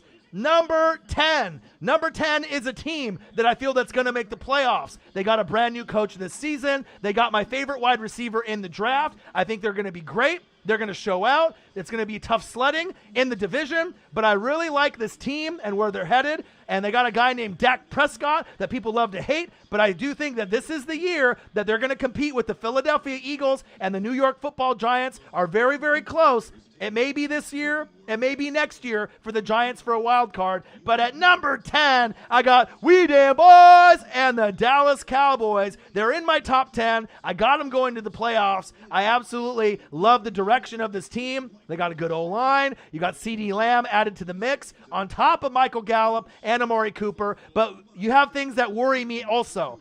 I don't like Mike McCarthy. I don't think he's a good coach. Right? I worry about the secondary. You don't have Byron Jones. You haven't signed Earl Thomas. I love Leighton Vander Esch. He's injury prone like Sean Lee. All right? You got DeMarcus Lawrence. And then you ended up having Gerald McCoy. And what happened? He got hurt. You got Dontari Poe. You got Everson Griffin, who I love. So there's pieces that I love. But really, the defense is a little suspect for me. And the coaching is a little suspect for me. But for Dak getting better with the weapons that he has, the O-line is going to protect. You got CeeDee Lamb, my favorite wide receiver in the draft, and Zeke. Yum, yum, yum, yum, yum. He loves to eat, so I got to give him some respect, even though the Colts, Pats, Seahawks, and Cardinals deserve respect too. At number 10, I got We Damn Boys and the Dallas Cowboys. All right? And I think the Cowboys, they might stick with McCarthy, but he might be the coach that leads them to the coach that can get them to the NFC Championship game. I don't know if McCarthy is the guy. He might be the guy, the runner-up, right? The guy that has the baton and holds it and hands it to the next guy. Like if, let's say, Mike Tomlin gets fired, right? And Mike Tomlin goes to Dallas. Maybe that's the guy that could get Dallas over the hump. I'm not sure if it's going to be Mike McCarthy. And I don't know how long they're going to give him. But I'll tell you one thing. Regardless if you love the Cowboys, you hate the Cowboys, America's team, you believe it or you think it's a bunch of bullshit, right? Anybody is better than Jason Garrett was these last few seasons, and I think we can all agree to that. They gave up on him and that team, but guess what? It's a new team, new coach. It's still being controlled by Jerry Jones, right? It's still being controlled like a puppet, right? But I like the chances, and I do love Kellen Moore, Boise State, lefty quarterback, calling the plays. He's very smart. Look for the Cowboys to make the playoffs this season. I got them going into the league in 2020 as my number 10 team. Number 9. Number 9 is a team that I have the utmost respect for. They've had the worst offseason as far as injuries are concerned out of any team in the league. A lot of people think that the Cowboys are just going to steamroll in this division. Pump the brakes. Watch yourself, right? Because the Philadelphia Eagles fly. Yes, they have a lot of injuries. Yes, the O-line is banged the fuck up. Yes, you brought Jason Peters back. Yes, he agreed to go back to left tackle. But guess what? You got Carson Wentz, and to me, when he's healthy, he's a top 4. Yes, I said it. Top 4 quarterback in this league. Patrick Mahomes 1. Number 2. Russell Wilson. Number 3, you can debate Aaron Rodgers or Lamar Jackson. And then guess motherfucking what? When healthy, Carson motherfucking Wentz. I don't give a shit if you don't believe it. I don't give a shit if you don't want to hear it. I don't give a shit if you don't want to think it's true.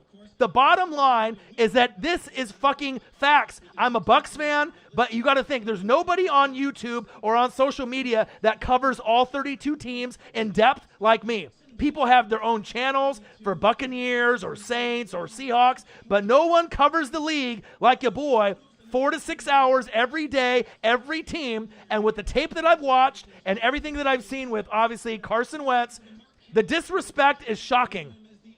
He's maybe not the most likable guy, right? He ended up going to a small school in college. I bet you right now the Rams wish they would have went for Carson Wentz, you fucking dummies, instead of going for Jared Goff in the Goffense. Sean McVay got you to the Super Bowl when you had Todd Gurley and all those sexy pieces with Aaron Donald. But guess what? Is Jared Goff Carson Wentz? Fuck no. Jared Goff and the Goffense, he's ranked somewhere in the middle right now as quarterbacks. I hope he gets better.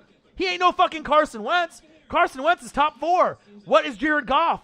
Somewhere between 12 and 20? That's not good. You know, especially when they went to the Super Bowl, it wasn't necessarily just Jared Goff. It was the O-line with Whitworth, right? It was Todd Gurley.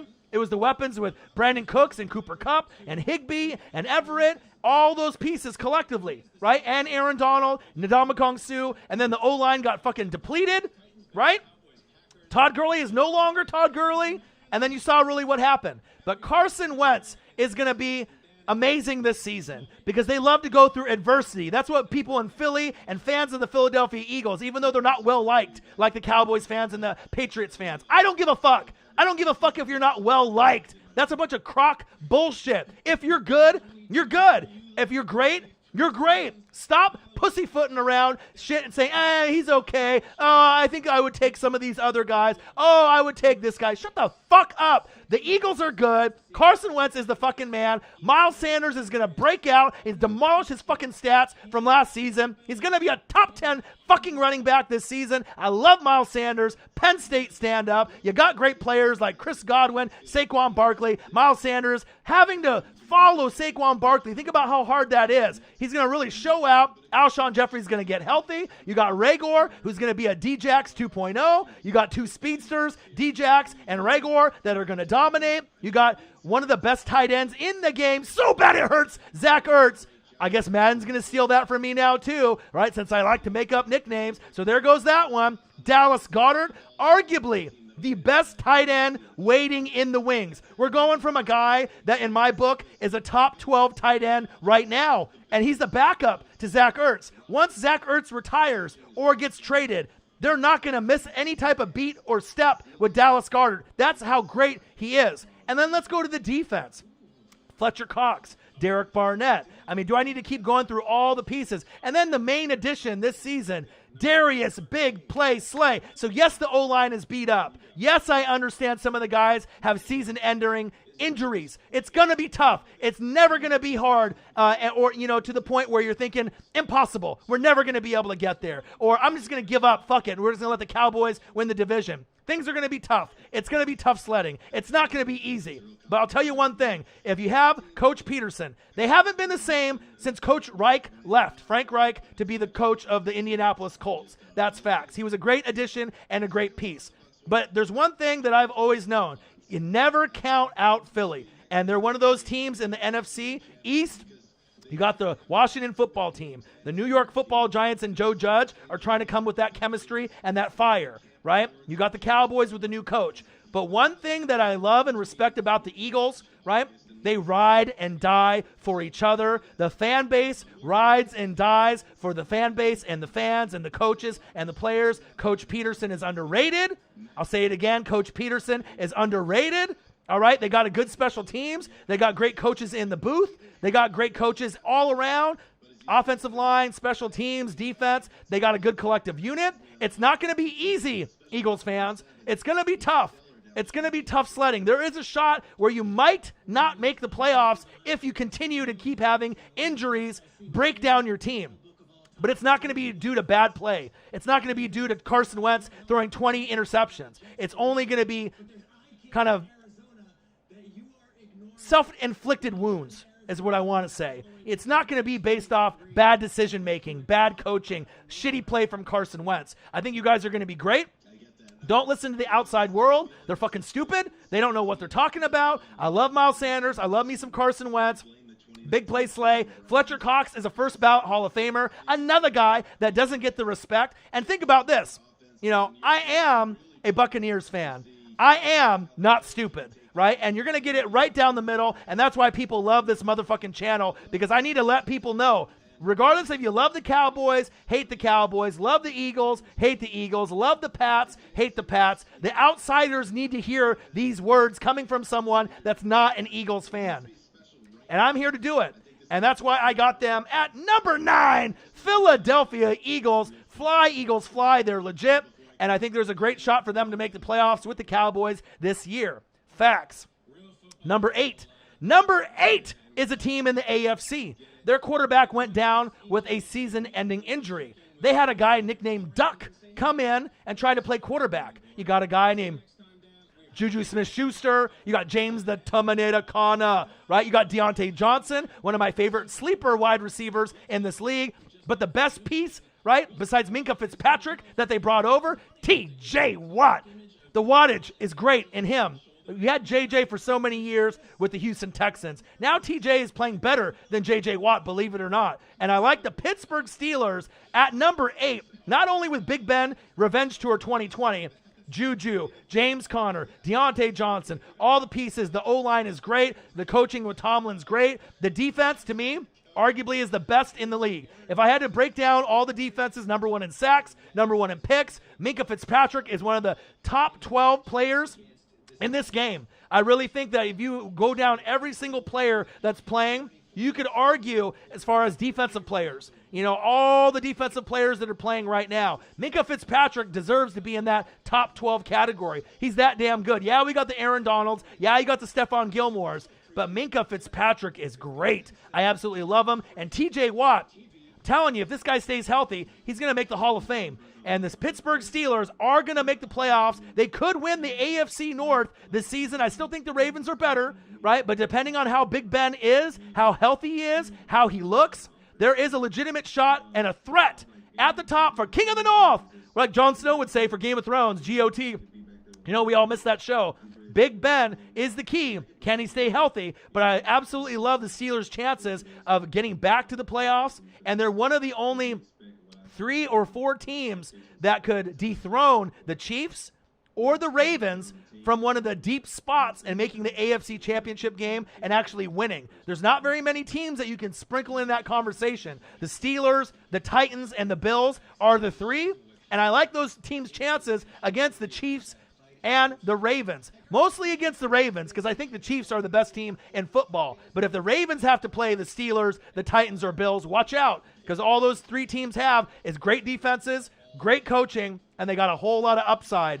All 3 of them, Bills, Titans, Steelers. Number 8, Pittsburgh Steelers. You better recognize they're back, and they're going to be hungry. I absolutely love this team. No Antonio Brown, no fly like a butterfly, sting like AB, no more Le'Veon Bell. It doesn't matter. I absolutely love the Pittsburgh Steelers coming back and making the playoffs. Your boy does the research. I know these things. Deontay Johnson, one of the biggest sleepers in fantasy football. You're going to watch him show out this year, and don't be surprised if he plays just as good as Juju Smith-Schuster, if not better, if given the same amount of targets. I love him. I actually think that game to game, I think I would rather throw to Deontay Johnson more than Juju. They're forcing Juju to be a number 1 wide receiver when AB was there and they had other people. Some guys aren't made to be number 1s. They may have number 1 talent, but some guys can't cut it to be a number 1 wide receiver, and that's okay. You can be a number 2 guy. You can be on the outside. You can be in the slot. That's all right. Maybe they need another wide receiver to come in to take that number 1 role. But Juju to me is more of a number 2. He's got number 1 skills, but maybe it's a little bit too much for him. But I absolutely love Juju and Deontay Johnson, and I think they're going to do big things. The Pittsburgh Steelers, the Steel Curtain, stand up at number 8. Number 7 is one of my favorite teams in the whole entire league, period. They got one of the most ferocious defenses in the league. I love their head coach. He is probably one of the most underrated head coaches in the league. You're going to know who he is. They got a quarterback that has got one of the strongest arms in football. No one has a stronger arm than this guy, than Patrick Mahomes. And they got a nice collective unit at running back.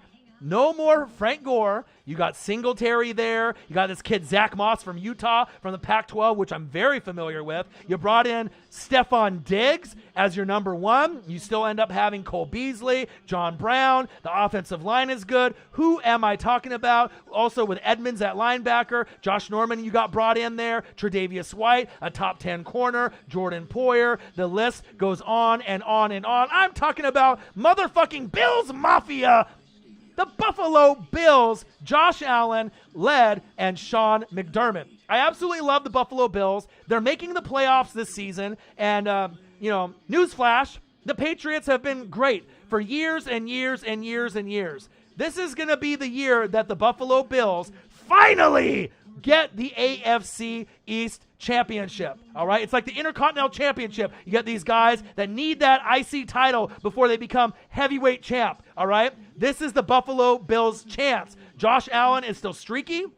He's got a good arm, but sometimes he misses the easy throws and makes the tough throws. But now you got a number one true wide receiver and Stephon Diggs. Coach McDermott is a top 5 coach in this league. Yes, I said it. Coach McDermott on the Buffalo Bills is a top 5 coach in this league. He's going to do big things for this organization. And once Josh Allen can be comfortable with who he is, his running game, throwing the fucking ball away, not forcing plays, letting the game come to him is when they're going to be able to take the next step. Don't be surprised when they win the AFC East over the Jets, who are one of the worst teams in football. No kidding, right? Miami Dolphins and the New England Patriots. Even though New England could get in at a wild card with 10 wins, I think this Buffalo Bill team could win 10 to 13 games this season, and I'm kind of leaning more towards 11 to 13. I love the overall chemistry of the roster. Look for Zach Moss, running back, to get some carries with Singletary. No more Frank Gore. They got a nice collective unit on both sides of the ball. Secondary is great. Edmonds at linebacker is great. They got good pieces all the way around. Ed Oliver is kind of a dirty Ndamukong Suh 2.0, so look for them to really dominate the Buffalo Bills. I'm letting you know, they are for real. They have a legitimate shot to make an AFC championship game, just like the Pittsburgh Steelers and the Tennessee Titans, because if you have good coaching, great defense, a good running game, you're going to have a shot against teams like the Ravens. Maybe not the Chiefs, right? But if you're going to try to dethrone the Chiefs or the Ravens, those are things you're going to need. Good coaching, Coach Tomlin, Coach Vrabel, Coach McDermott, great defenses. They all have it, all 3 of them. They all got great leaders there. Look for the Buffalo Bills to win the AFC East for the very first time, and it's going to make guys like Jim Kelly smile. Thurman Thomas, smile. Andre Reed, smile. Bruce Smith, smile. Cornelius Bennett, smile. And your boy goes super deep, Don motherfucking Beebe. You know your boy does his research. The Buffalo Bills are legit. And A.J. Klein went over there as well. That's another addition that left the Saints that's going to join the crew. I absolutely love the Buffalo Bills. Number 6. Number 6 is a team that I could have put in the top 5. I could have put them in the top 3 or 4, but I'm not biased, right? They made a lot of additions this season at quarterback, tight end, 2 running backs. A lot of people question the defense and what they're going to do. I'm talking about my Tampa Bay Buccaneers at number 6. Like, I think that a lot of people are either on board and on the wagon or they're not. But I think that I could have put them a lot higher. But bottom line, whether you love the Bucs or you hate the Bucs, the chances of them making the playoffs this season is like 70%. Unless Tom Brady goes down with a big injury, or some of my key guys, Evans, Godwin, Gronk, O.J. Howard, Cameron Brate, Devin White, Levante David, Ndamukong Suh, JPP, Shaq Barrett. If these guys go down, Vita Vea, then I'm not making the playoffs. But if they stay relatively healthy, not only do they have a shot to win the NFC South, which I don't think they are, but they have a shot to win 10 to 12 games. Saints, to me, 11 to 13, a little bit more upside for that team. And I'm a realist. I'm not a hater, right? But with Tom Brady there, they're not going to turn the ball over. Not 33 touchdowns and 30 picks like Jameis Winston, right? So you're going to be able to protect the ball. You've changed the culture. You got Rojo, Keyshawn Vaughn, the rookie. You got Shady McCoy for just once in a while, change it back. He fumbles sometimes, facts, right? But if they catch the ball in the backfield, give me a few third down opportunities, I'll take it. Fournette's the bell cow. After 1 month, he should be the guy getting 20 carries a game unless they go running back by committee. You got Mike Evans, hamstring. That hurts. Chris Godwin, 2 top 10 wide receivers in the league today, right? And you got Gronk. We don't know what he's going to do. I think he's going to play great, though. Personally, from the camp that I've watched, he's not wearing the elbow brace anymore. He looks like he's having fun. He's healthy. He smoked a lot of weed, a lot of CBD. He's ready to go. You got O.J. Howard, Cameron Brate. The O-line is another thing that people think is bad, right, compared to the secondary. The secondary is young. Carlton Davis had the second most pass breakups, right? Other than who? Stephon Gilmore. Not a lot of people know that. So even though that doesn't equate to interceptions, that shows you for a young guy that's a no-namer, he's around the football. He makes plays, all right? Sean Murphy-Bunting, another guy that'll make plays. Antoine Winfield Jr., right? Son of Antoine Winfield that played for the Vikings, is starting at safety. Right? So the players are going to start mingling better. But if you look at my O-line, I got Donovan Smith on the left side, right, who's solid. You got Wirfs, right, from Iowa, Tristan Wirfs on the right side.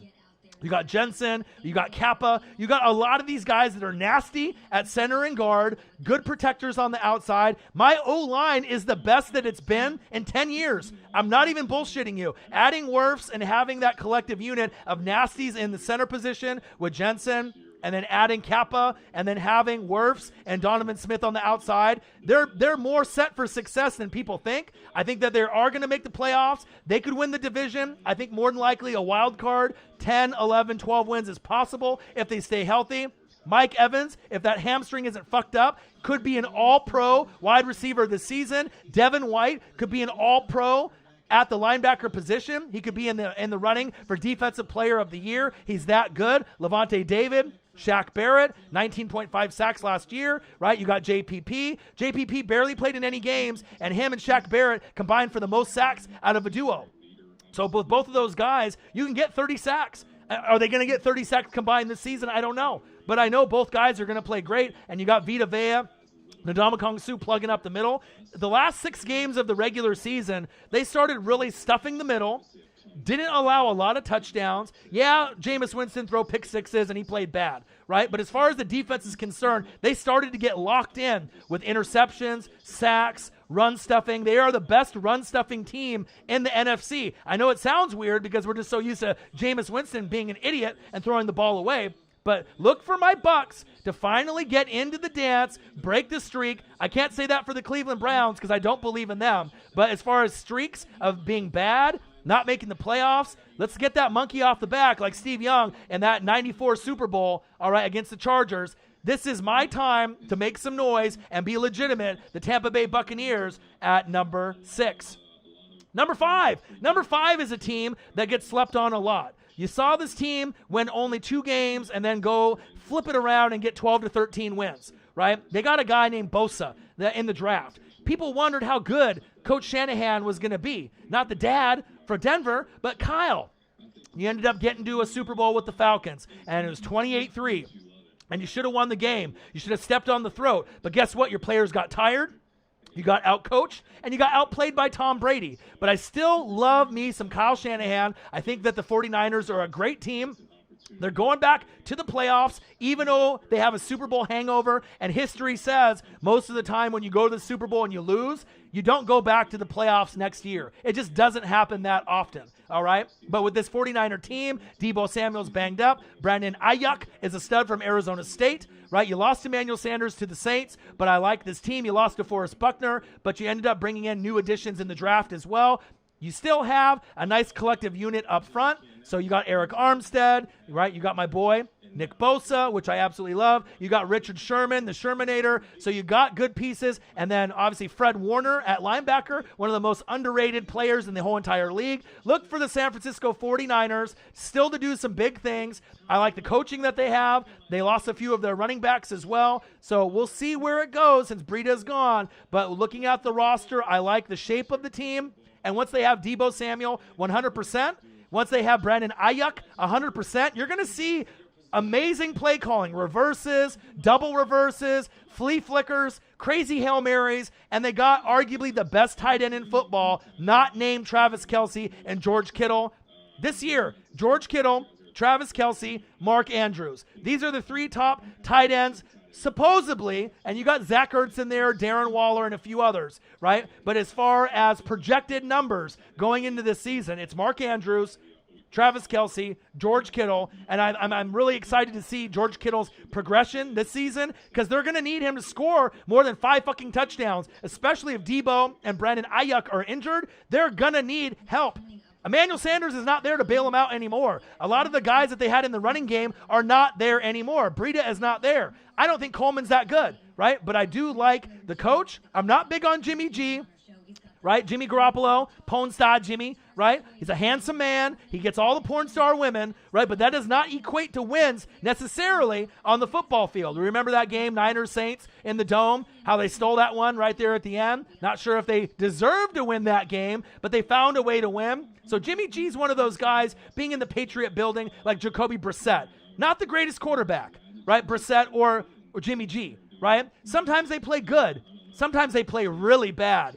But are they top 5 or top 10? Hell no, right? They're somewhere in the middle, maybe 15, 16, 17 overall. But every once in a while when things are clicking with the defense and the running game, they don't have to play as good as you think they would to win, and that's what Jimmy G is. Look for the Niners to make the playoffs this season. I got them going into the season as a top team in the NFC West at number 5. Number 4. Number 4 is a team that I think that can make the AFC Championship game again. They added Jadeveon Clowney. They got Coach Vrabel in that New England system. They got Derrick Henry, King Henry, the champ in the rushing crown. You got one of my favorite quarterbacks in the league, Ryan Tannehill. People sleep on this guy. He played wide receiver at Texas A&M. I knew he could transition to quarterback, right? You got nice pieces, Jonnu Smith at the tight end, and I'm going to tell you this because I drafted him in fantasy, and I already know this. A.J. Brown and that rookie class from last year, A.J. Brown, Scary Terry McLaurin, and DK Metcalf are all stars in this league. But the difference between DK Metcalf and Scary Terry McLaurin, those two guys are in top 15 wide receivers in the league, right? But A.J. Brown is going to be like A.J. Green was a few years ago. I truly believe when this season is said and done, A.J. Brown will have double-digit touchdowns this season. I don't know how many he's going to get, but I truly feel 10 or more, and he's going to put himself in the category with Keenan Allen, Mike Evans, Chris Godwin, right, Devontae Adams, where you're going to say, you know what? A.J. Brown is a top 5, top 6 wide receiver in this league. He's that damn good. He can catch. He's got good hands. He's versatile. You can throw it to him at a post route in the end zone. He's a great leader. He's got everything that you would want DK Metcalf to be and Scary Terry McLaurin to be. It's like Scary Terry McLaurin and DK Metcalf merged into one player. You get A.J. Brown. And I absolutely love A.J. Brown and what he can do for this roster. You got Clowney. You got a lot of other pieces there on the defense. But this is the one team that's the biggest threat to not only the Kansas City Chiefs and the Chiefs Kingdom and the Baltimore Ravens. It's the Tennessee Titans. This team is built for long-term success. I could see them making an AFC Championship game, and don't be surprised, maybe not this year, but maybe in the next 3 to 4 years, they might even represent the AFC in general over, teams like the Chiefs, the Ravens, the Steelers, the Bills, based on health, chemistry, and how well that they play. And Coach Vrabel is a genius. Let's stop sleeping on him like Coach McDermott on the Bills. Those are the two teams that are all just on the bubble of getting that chance to represent the AFC. Now, you're going to need injuries on the Ravens and Chiefs. You're going to need a little bit of luck, but they both have great defenses, great game planners, good quarterbacks that can make it happen. I personally like Tannehill more than Josh Allen. I think that he can get it done, but don't sleep on the Tennessee Titans, and they just got Jadeveon Clowney. Yeah, you lost Logan Ryan, but even though Clowney doesn't get a lot of sacks, only 2 or 3 last season, he'll plug up the run game, and that's what they need. They lost Jarrell Casey, which is going to be a big loss, right? But look for the pieces to step up, next man up. I absolutely love the Tennessee Titans. And you got to think I really love them if I put them over the Niners, the Bucs, the Bills, the Steelers, the Cowboys, and the Eagles. That really means that how highly I really think of the Tennessee Titans. And if anything happens injury-wise, coaching-wise, health-wise to the Chiefs or the Baltimore Ravens, guess who's up? It's the Tennessee Titans. They'll gladly represent the AFC in the Super Bowl if anything happens to the Ravens or the Chiefs, the 2 top teams in the league to most people. Number 4, the Tennessee Titans. Number 3 is a team that I could have put a lot lower on the list. Number 3 is a team that I could have put a little bit higher in some people's books, right? They are my number 1 rival in the NFC South. I am not a hater. When I see talent and chemistry, I'll let you know. You've had some bad luck, but you've been the most consistent, good football team, not named the Chiefs or the Ravens the last few years, winning some quality wins and having some tough luck with refs and bad play calls and bad coaching by Coach Payton. Bottom line, there's been times where when you played the Vikings and Taysom Hill was hot, you should have kept him in and rolled with him to the end of the game. And I honestly feel if Taysom Hill would have finished that game, you guys would have not lost that game. And it was bullshit with the push-off by Kyle Rudolph, right? It was bullshit with the pass interference call with the Rams. But if you really think about it, with the Minneapolis Miracle, the push-off, and then that last year, I mean, you guys could have went to the Super Bowl all 3 years, and arguably you could have went to the Super Bowl and possibly won all 3 years. So even though I'm a Bucs fan, and a lot of people are haters, right? I got to give the New Orleans Saints the credit that they deserve. Drew Brees, Mount Rushmore, one of the best quarterbacks of all time, most 5,000-yard passing seasons, AK-41, doing things as a third rounder that most guys could only dream of, okay? You got Saquon Barkley and you got these other guys that are top 5 picks. We're talking about a guy that was even second string, right, to Jalen Hurd and Tennessee. He wasn't even the starting running back. So for a guy that has that swag, even though he was the best with Mark Ingram, and when you had him and AK-41 together, that's what I love the most. Even though I was a Bucs fan, I love watching that tandem. But you got Emmanuel Sanders, Latavius Murray's still there, Jared Cook cooking up the competition. You got the best wide receiver in the game. Can't guard Mike. You can't guard him. You only hope to contain him. And if anyone is going to break that record that he broke last year, guess what? It's him. He's not slowing down. I know DeAndre Hopkins is out there. I know Julio's out there. I know Tyreek the Freak Hill's out there. Devontae Adams, Keenan Allen, Mike Evans, Chris Godwin. I hear you, but you're not Michael Thomas. And I'm a Bucs fan saying that. So you know it's true, and you know it's real. It's unfiltered. It's not biased. This team is great. They got good weapons. They got Emmanuel Sanders. The O-line is one of the best in the whole entire NFL. Ryan Ramczyk is one of the best offensive linemen, period, in the NFL. You got McCoy. You got Ruiz. McCoy from A&M, Ruiz from Michigan. You got nice pieces. Warford was kind of a suspect player, even though he's a Pro Bowl kind of talent. Andrews Pete ended up getting an extension. You got the pieces to make it happen. Coach Payton is a top 5 coach in this league. Yes, I'm a Bucs fan saying that. Yes, I'm giving love, but I'm not being a liar. I'm not saying things that aren't true. Cameron Jordan is one of the best players in the NFL. Facts. Demario Davis is one of the best linebackers in the NFL. Facts. He was the best linebacker in the game, even better than Bobby Wagner. Facts. Marshawn Lattimore is a top 10 corner. Facts. Right? When you have other guys like Davenport and Sheldon Rankins, you get the full complement. Von Bell is gone. A.J. Klein is gone. Right? But you got Malcolm Jenkins back. Your boy is not stupid, all right? I'm a Bucs fan, but I know anything and everything just as much as any fucking Saints fan that's out there. Your boy knows the roster. Your boy watches closely. This team is legit. Are they a Super Bowl contender? You bet your ass they are. I want my Bucs to be able to be the Saints and compete and be on that level. I finally have a team to compete, but this team is for real.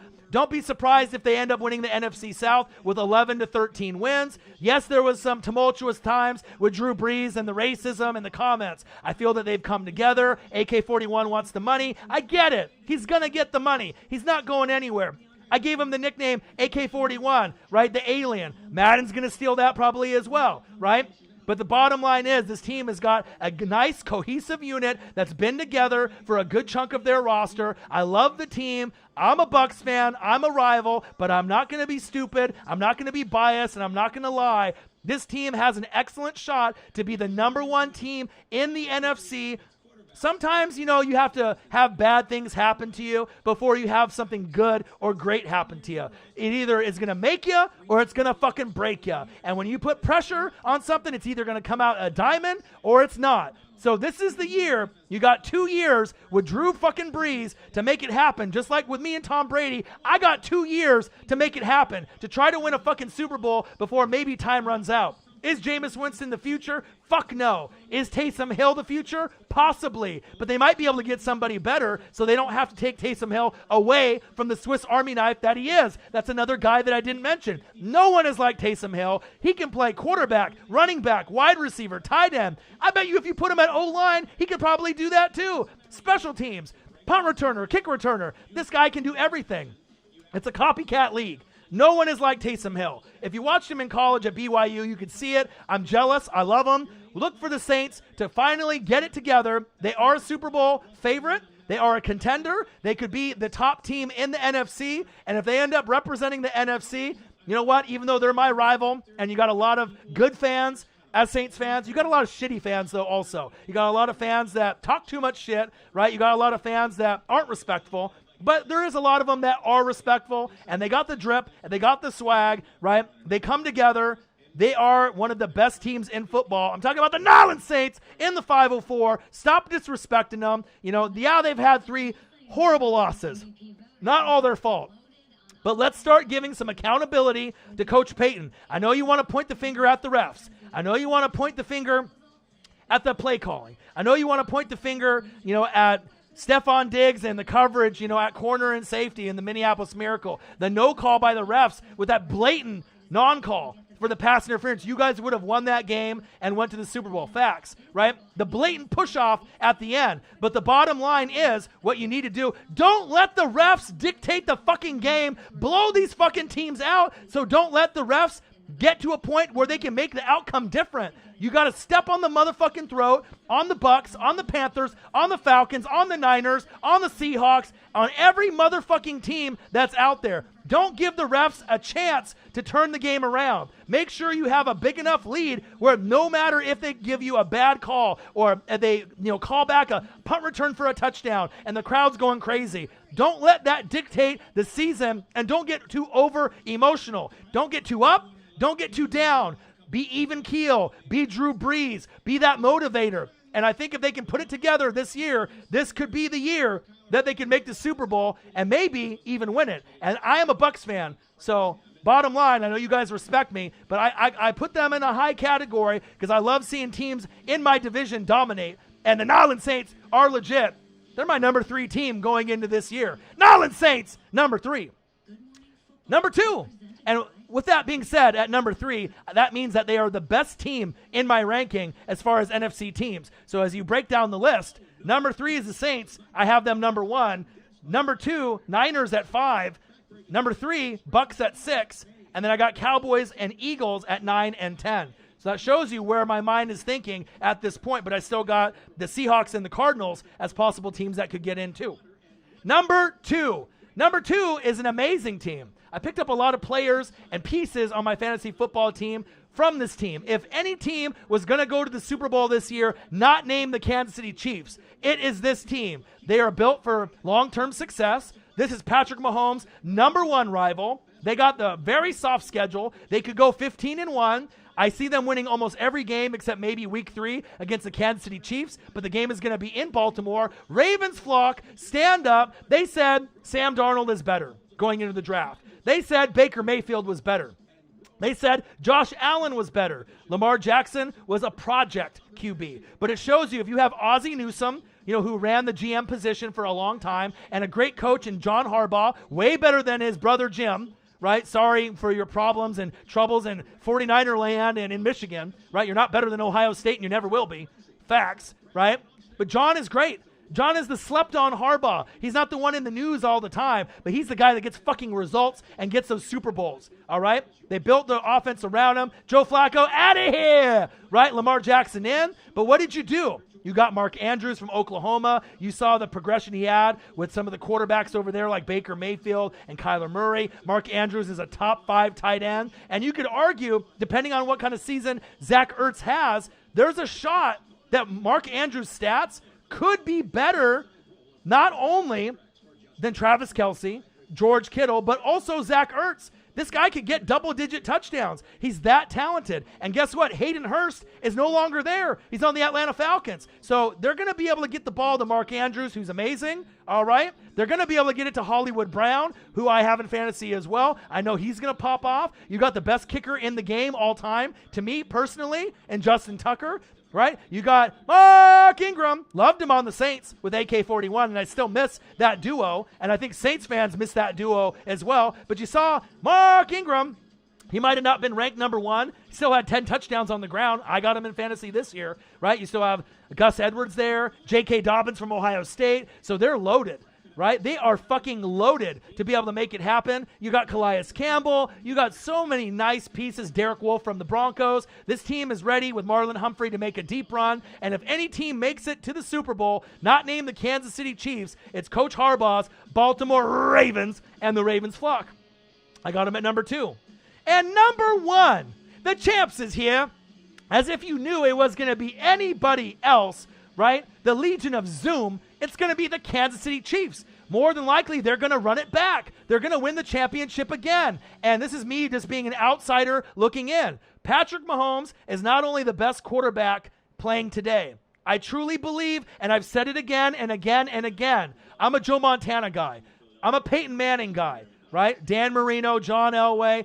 I like a lot of those guys more than Tom Brady, even though Tom Brady's on my team now, right? With the scandals and the cheating with Belichick. It kind of gives them not the best look, right? But people still see Tom Brady as the GOAT, at least some people do. But personally, even though Tom Brady is on my team, I like Joe Montana. 4 Super Bowls, 4 rings, no losses, no picks. He's my guy. I like him more, right? Peyton Manning, 2 Super Bowls, 2 different teams, Colts, Broncos. I like him more. Those are my 2 favorite of all time, right? So even though Tom Brady's on my team, I love him. I respect him. I want him. He's helping me trying to win, right? But when you go with Patrick Mahomes, if he stays healthy for the next 15 years, he's not only going to be able to catch up to Tom Brady, in my opinion, in Super Bowls. They might even be able to surpass that if Andy Reid can stay there as long as possible, with Bieniemy maybe moving on. But if they can keep the core relatively there, Tyreek the Freak Hill, Sammy Watkins, Travis Kelce, Shaboing Boing, right? All those key pieces, McCole Hartman, Chris Jones, Honey Badger, Frank Clark. It's going to be tough. Right? But I haven't seen a team built like this since the Dallas Cowboys in 92, 93, 94, and 95. And what happened in that 4-year span? The Cowboys won in 92, 93, and 95, and almost won in 94, but the Niners with Steve Young and Deion Sanders going there was the X factor. So this team has got a lot of depth, and I think that Patrick Mahomes not only is the best quarterback playing today, and it's not even close, he could go down in history. Capital History. Your boy went to school. I know how to spell. He could go down in history, to me, as the best quarterback of all time, if he stays healthy. Imagine how many 5,000-yard seasons he's going to have. Imagine how many championships you could rack up with the Patrick Mahomes. This guy is legit. He's the best quarterback in the league. You got Clyde Edwards-Helaire. I did the fantasy football draft. I had the number 1 pick in the draft. Right? I could have went run CMC. I could have went Saquon Barkley if I was a hater against CMC. I could have went Zeke, right? I could have went Josh Jacobs, which I love, right? But even though Josh Jacobs and Clyde Edwards-Helaire were projected at 6 through 8, I like those guys a lot because I know that they're going to get the ball. But with this type of offense, right, sometimes you got to take a chance. It's a COVID-19 year. Things are crazy. But Clyde Edwards-Helaire, if you watched him at LSU, he was a horse. I mean, he went against Alabama and torched him for like 4 touchdowns. I mean, this guy is very special. He's shifty. He's like Maurice Jones-Drew on cocaine. All right, this guy can shift. He can catch. He can run through the tackles. He can catch screen passes. He can do literally anything that you want him to be and anything that you want him to do. Damian Williams gone, no problem. You got Darrell Williams there. They got the full complement on the O-line also. They got everything perfectly set up for a repeat, and that's why I got him at number 1, the Kansas City Chiefs. So repeat, let's go for the honorable mentions that I have. The Indianapolis Colts, New England Patriots, Seattle Seahawks, and maybe the Cardinals. Maybe the Cardinals getting in there, all right? Said, can we talk about your top 10? Where are the fucking Packers? They're not in my top 10. They're on the outside looking in, you know? I got to give some pub to some of the other teams. The thing is with the Packers, all right, I'm going to let you know right now. I'm going to go over my division winners, and you'll hear me talk about the Packers. Everyone talks about the Packers every year, right?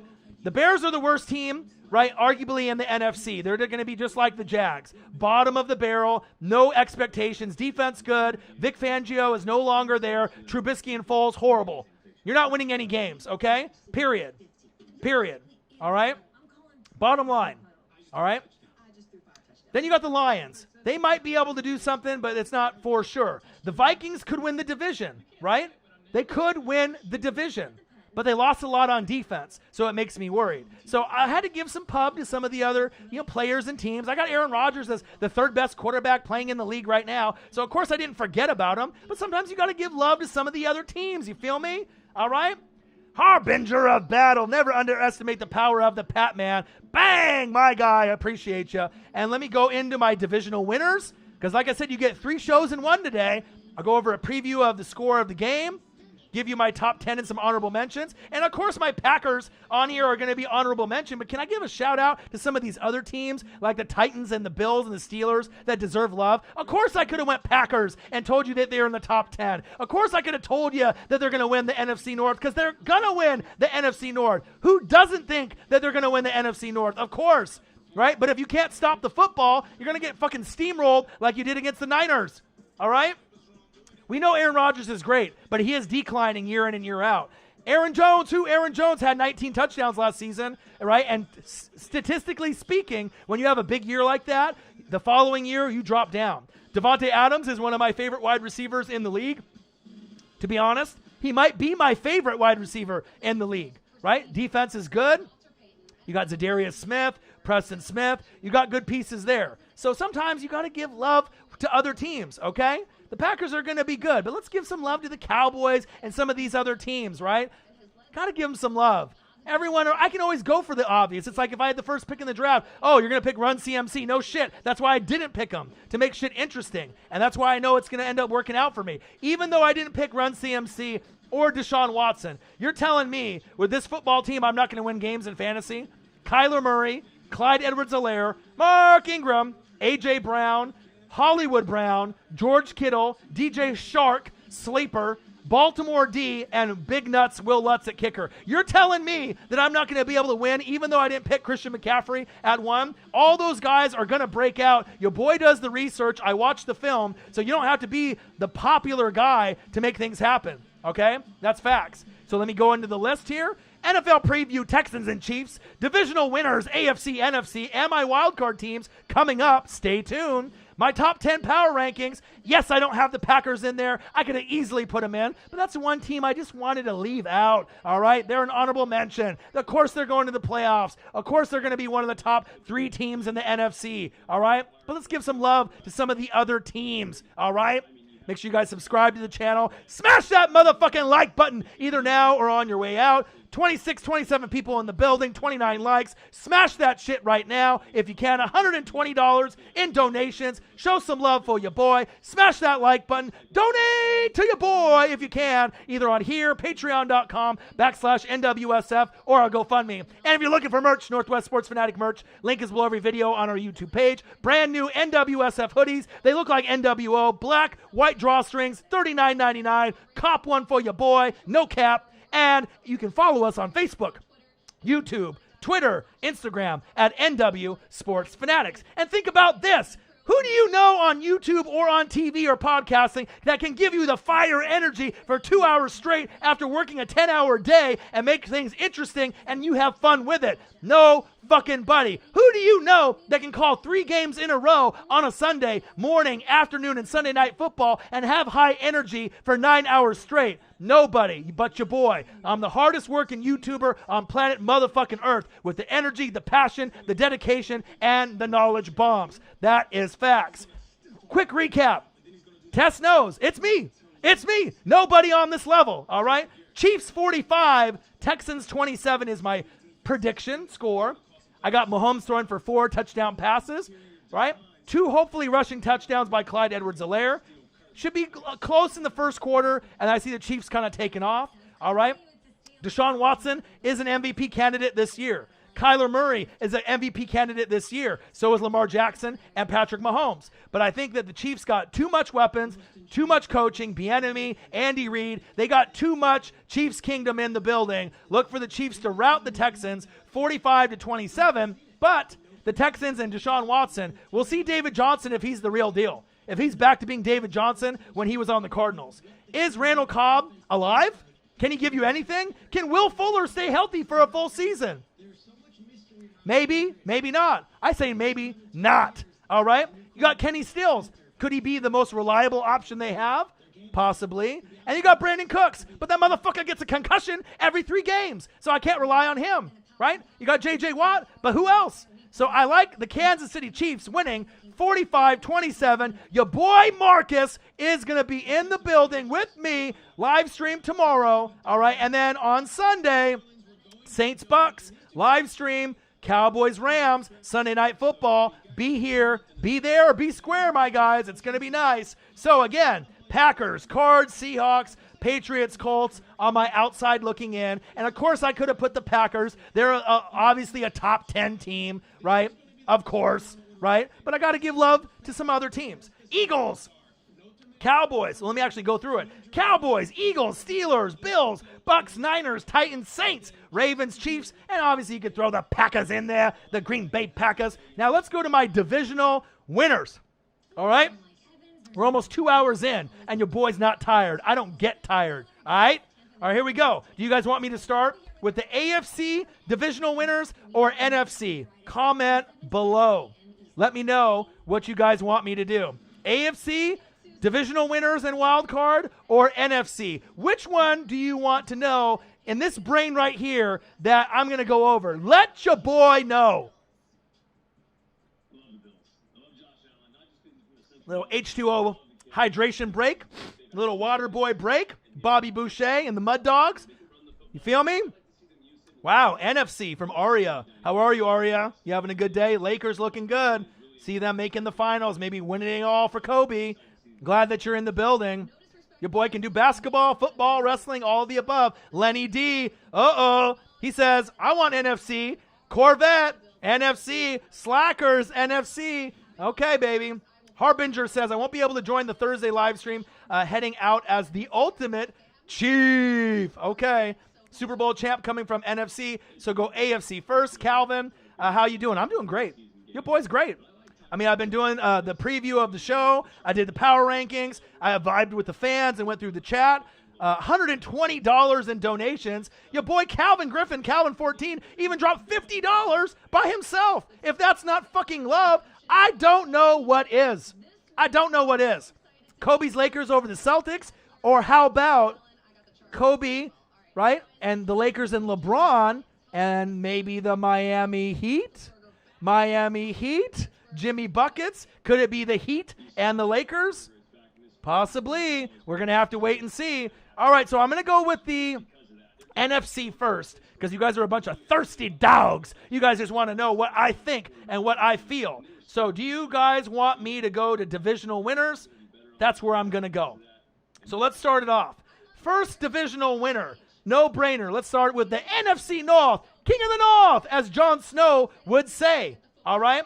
It's the Green Bay Packers. Duh. I could have put them in there, but with the Bears being shitty, right? Horrible quarterback situation. They're going to tank for Trevor Lawrence, just like the Jacksonville Jags. No shot. Next up, Detroit Lions have a bubble shot to be a wild card team this year if Matthew Stafford plays like an MVP. You got AP, Adrian Peterson, Kerryon Johnson, right? You got DeAndre Swift from Georgia. You got Jones and Galladay, who I love. So you have some pieces there, TJ Hawkinson, but I don't know if you have enough to be a bubble team, right, in the playoffs this season. Minnesota Vikings, Kirk Cousins, that's your biggest threat, right? You got good pieces there with Dalvin Cook. Adam Thielen is there. No more Stephon Diggs, but fuck it. You got Justin Jefferson from LSU. I love that. No more Everson Griffin. You got Danielle Hunter, but he's hurt. Harrison Smith is still there, but he's old as shit, right? So, and you lost a lot of players on that defense. Rhodes closed. He's no longer there. He's on the Colts. So I don't know what you're going to get from the Vikings. That's why I don't know if they can even win the NFC North. Okay? So I got the Green Bay Packers, Aaron Rodgers, Aaron Jones, Devontae Adams, Preston Smith, Zadarius Smith, Preston Smith, all the rest. I like what they're doing there. They got a good football team. And if they don't win the NFC North, something is going on. So I got the Packers winning the NFC North. Next up, NFC West. Now, this could be anybody. This could be the Rams overachieving with Goff, but I don't know if that's going to happen this year. The Cardinals could surprise everyone and get in and even maybe overachieve and win the division. I know it sounds crazy, but when the Niners were the number 2 pick and picked Bosa, they only had 2 wins, and then you go from 2 to 12 or 13. Shit can happen. All right? Seahawks, right? You got Russell Wilson, Mr. Unlimited, right? But you got a horrible O-line and a horrible D-line. You got Jamal Adams, best safety in football. You got Bobby Wagner, the best middle linebacker in football. You got Tyler, get to the door and lock it. Stop stealing my shit, Madden. EA Sports, pay me. DK Metcalf, Chris Carson, right? You got some nice pieces there. So could they win, the Seattle Seahawks? Of course. But I got to stick with the San Francisco 49ers as the best team in the NFC West. So 49ers, Green Bay Packers are the first two. All right. Now, divisional winner for the NFC East is tough, right? So even though that I like the Philadelphia Eagles more, even though I like them more, I think that, as we know, in the NFC East, if you cover them, right, normally it's a different team every year. If you go back in the last 15 years, there hasn't been very many situations where a team goes back-to-back. It normally, in most cases, in like 13 out of the 15 years, it's been a different team every single year. So even though I think the Eagles are the best team in the NFC East, and the winner and the wild card in the NFC East is only going to be separated by one game, I'm going to go the Dallas Cowboys. Even though I don't think that they're the better team, I'm just doing it based off history's sake, saying that they're going to, flip-flop and go year in and year out. I think the Eagles can go further in the playoffs, but just for namesake, winning the division, I'm going to go Dallas Cowboys, okay? Dak Prescott, CeeDee Lamb is going to be one of the instances there, but I think it would be a one-game difference. And I think the main thing that Eagles are going to be held back on is injuries. It's not going to be because Dallas Cowboys are better. It's not going to be because they're so much more dominant on offense and defense. I think the health is a concerning factor of losing those pieces so early in preseason, and I hope and pray to God that they can stay healthy moving forward. So I got the Niners, the Packers, and the Cowboys just for that type of reason. Now, if the Eagles were healthy and they didn't lose all these pieces in preseason, I probably would go the Philadelphia Eagles. But the injuries are a little bit of a concern, but I do think that they're still going to win a lot of games, and if both teams make the playoffs, which I both have, the Cowboys and the Eagles going in, I think that the Eagles could possibly go further. So you guys see where I'm coming from. Just for history's sake, different team, and also the health is a little bit of a concern, and that's all I'm saying. Okay? Niners, Packers, Cowboys, and then the juicy one, NFC South. Do I just pick my own team because I love the Bucs? I love Rob Gronkowski, Gronk Spike, and Tom Brady and Fournette and Shady McCoy, and I love Devin White and Levante David and Shaq Barrett and Ndamukong Suh and Vita Vea. Do I like that? Do I really feel that that's going to be the team that's going to win the NFC South? It's possible that I'm going to win the NFC South, Saints fans. I know you may not want to hear it, but it's very possible. But I'm a realist. I do the research. I know what I'm talking about. I'm not always right about everything, but for the NFC South, even I want to put the Bucs there. I got the New Orleans Saints winning the NFC South, winning 11 to 13 games, but my Buccaneers are going to make the playoffs. We are going to be a wild card team, and not only that, we'll have the best record out of any wild card team getting in the NFC. So we got Niners, Packers, Cowboys, and Saints as my divisional winners. And I have my reasonings why, all right? Chemistry, obviously continuity, Breeze, Sean Payton. And like I said, the only wild card one out of those four is the Cowboys. And normally I would pick the Eagles.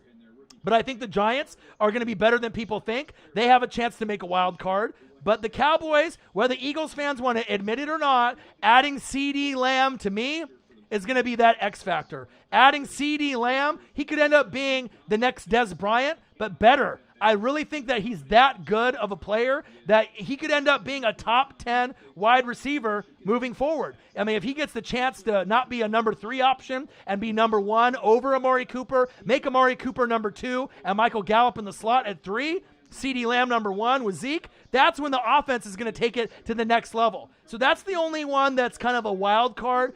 And I don't like Mike McCarthy. All right? I don't think he's the right coach. But sometimes you got to mix it up. And like I said, you can't have the Eagles win the NFC East every single year because it just doesn't happen. Sometimes you got to watch the progression, and certain teams go up, certain teams go down. Okay? So understand what I'm saying. Okay? Niners, Packers, Cowboys, Saints. For my wild card teams, Tampa Bay Buccaneers, I think they're going to win 10 to 12 games. They could win the NFC South. I'm getting in. Gronk, Brady, O.J. Howard, Cameron Brate. Do I need to keep going? Godwin, Evans, everybody on defense. There it is. My other wild card team, the Seattle Seahawks. I can't go against Mr. Unlimited, Dangerous. You got Carson. You got Tyler Get to the Door and Lockett. You got DK Metcalf, who's going to break out like Calvin Ridley and a few of these other wide receivers. I got Jamal Adams in the offseason. I like the Seattle Seahawks getting in with around 10 wins. I like them. And the last but not least, all right, the Philadelphia Eagles are going to get in if they stay healthy, okay? They could still win the NFC East. Big facts. But if the Philadelphia Eagles have injuries and they're self-inflicted and it ends up being just one of those things where they end up going 9-7, right, or 8-8 because of the injuries, all right? The team that is going to steal their spot with the Bucs and Seahawks getting in, believe it or not, is going to be the Arizona Cardinals. Now, I could have said the New York Football Giants. I could have said the Detroit Lions. But I honestly think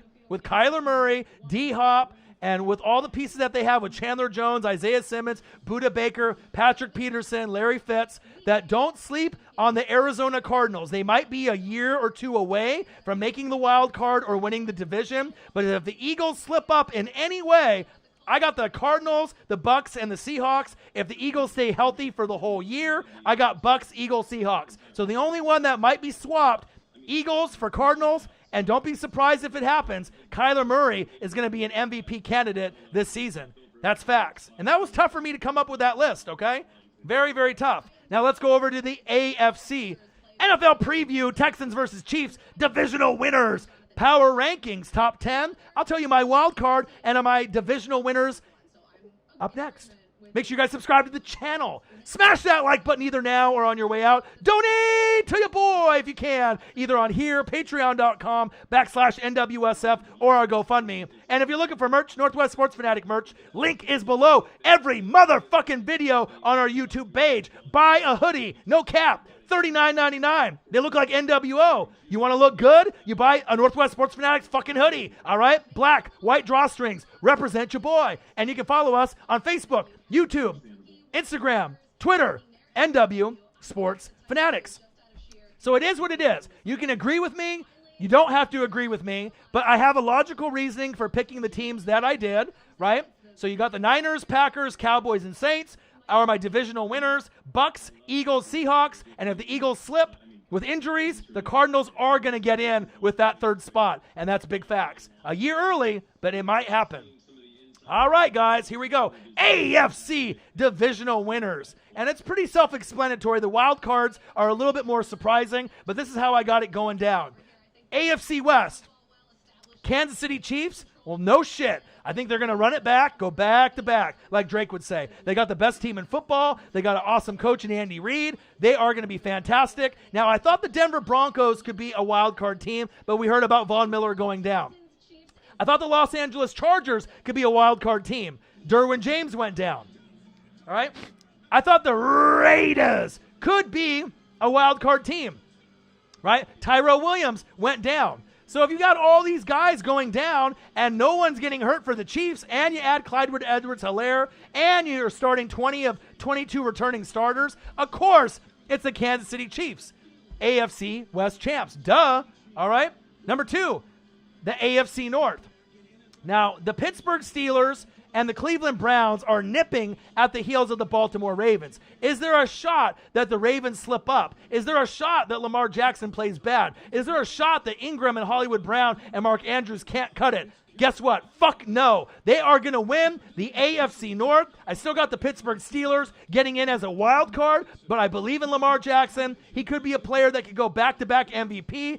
The favorite to win the MVP has got to be Patrick Mahomes 1, Lamar Jackson repeating as 2, Deshaun Watson at 3, Kyler Murray at 4. That's my personal opinion. But I like Mark Ingram, Hollywood Brown. Mark Andrews, to me, is the next best thing since sliced fucking bread. All right, they got a good O-line. You got Calais Campbell. You got Marlon Humphrey. You got Derek Wolfe from Denver. Baltimore Ravens, Ravens flock, stand the fuck up. All right?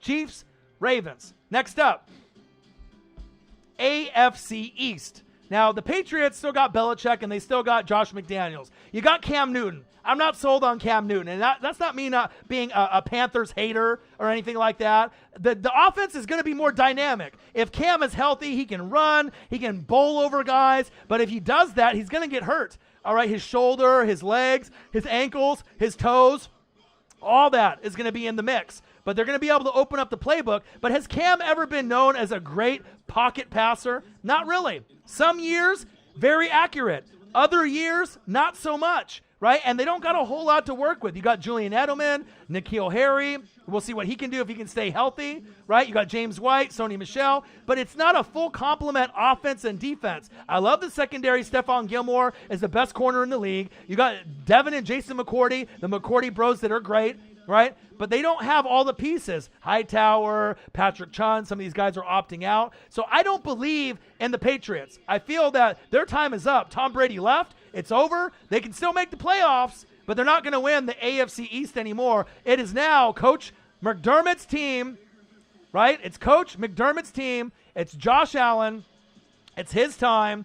You got Devin Singletary, Zach Moss from Utah. You got Stephon Diggs at number 1. You got Cole Beasley, underrated. After he left the Cowboys, he started to take off. John Brown. You got weapons everywhere. Dawson Knox at tight end. Who? Dawson Knox. Yeah, I said it. All right, you got a good defense. Josh Norman is back, and I think he's going to be better than ever. He gets smoked all the time, and he was horrible on the Washington Redskins, right? But when he got to be with the Panthers, he was a top 5 corner because he could take chances. Now, when you're playing with Tre'Davious White and Jordan Poyer and a lot of these talented guys in the secondary and the front 7, he will be able to take chances, and he might be able to get back to being a decent corner instead of being a horrible corner. So that's a great addition, I feel, and great team fit for Josh Norman, for a guy that people just kind of gave up on. So look for the Buffalo Bills to win the AFC East. The Chiefs, I got them winning 13 to 14 games. The Ravens, I got winning 14 to 15 games based off their schedule. The Buffalo Bills, I got winning 11 to 13 games. And finally, the AFC South, you know I got to go with my boy Derrick Henry, Ryan Tannehill. I love my guy A.J. Brown. He's going to be a top 5 wide receiver moving forward. You watch. He's going to get double-digit touchdowns this season with Tannehill. He's money. All right? Like Money Manziel, baby, except he doesn't have a drinking problem. Let's go. I got the Tennessee Titans. Coach Vrabel, you got Jadeveon Clowney. I got that team winning at least 10 wins. They are going to get in. So review. Bills, Ravens, Titans, Chiefs are my divisional winners. Now, the wild card teams gets really sneaky. All right? Because I wanted to put in the Broncos or the Chargers or maybe, the Browns and some of these teams. But bottom line, Broncos lost Von Miller. Bye. Right? I love Drew Lock and Judy and Cortland Sutton and KJ Hamler and Noah Fant. And I like Phillip Lindsay, Royce Freeman, Melvin Gordon. I love it. I love it. I love it. But no Von Miller. You lost Bradley Chubb last year. Chris Harris is no longer there. I don't know. I just don't think that they're going to be able to get enough wins without Von Miller. Derwin James, same thing. No Derwin James, no playoffs. It's just not going to happen. So my very first wild card team, the Pittsburgh Steelers. They have a legitimate shot to win the AFC North with the Baltimore Ravens. But Big Ben Revenge Tour may not get 14 or 15 wins, but they can get 10 or 11, and I got them as my first wild card team. With all the other injuries and everything going around, I could say the Cleveland Browns, but I just don't believe in them. Now, they got a new coach, Stefanski, that was from the Minnesota Vikings OC. So he made the best of Stephon Diggs being a deep threat. So he can turn around Odell Beckham Jr., Jarvis Landry. You got Austin Hooper from where? The Falcons, right? You still got Njoku. He's disgruntled. You got Nick Chubb, right? You got Kareem Hunt, the best running back duo in the league. You got Baker Mayfield. He can make it happen this season. The O-line, you got Jack Conklin from the Titans, right? One of the best O-linemen in the league, period, right? You got Jedrick Wills Jr. from Alabama.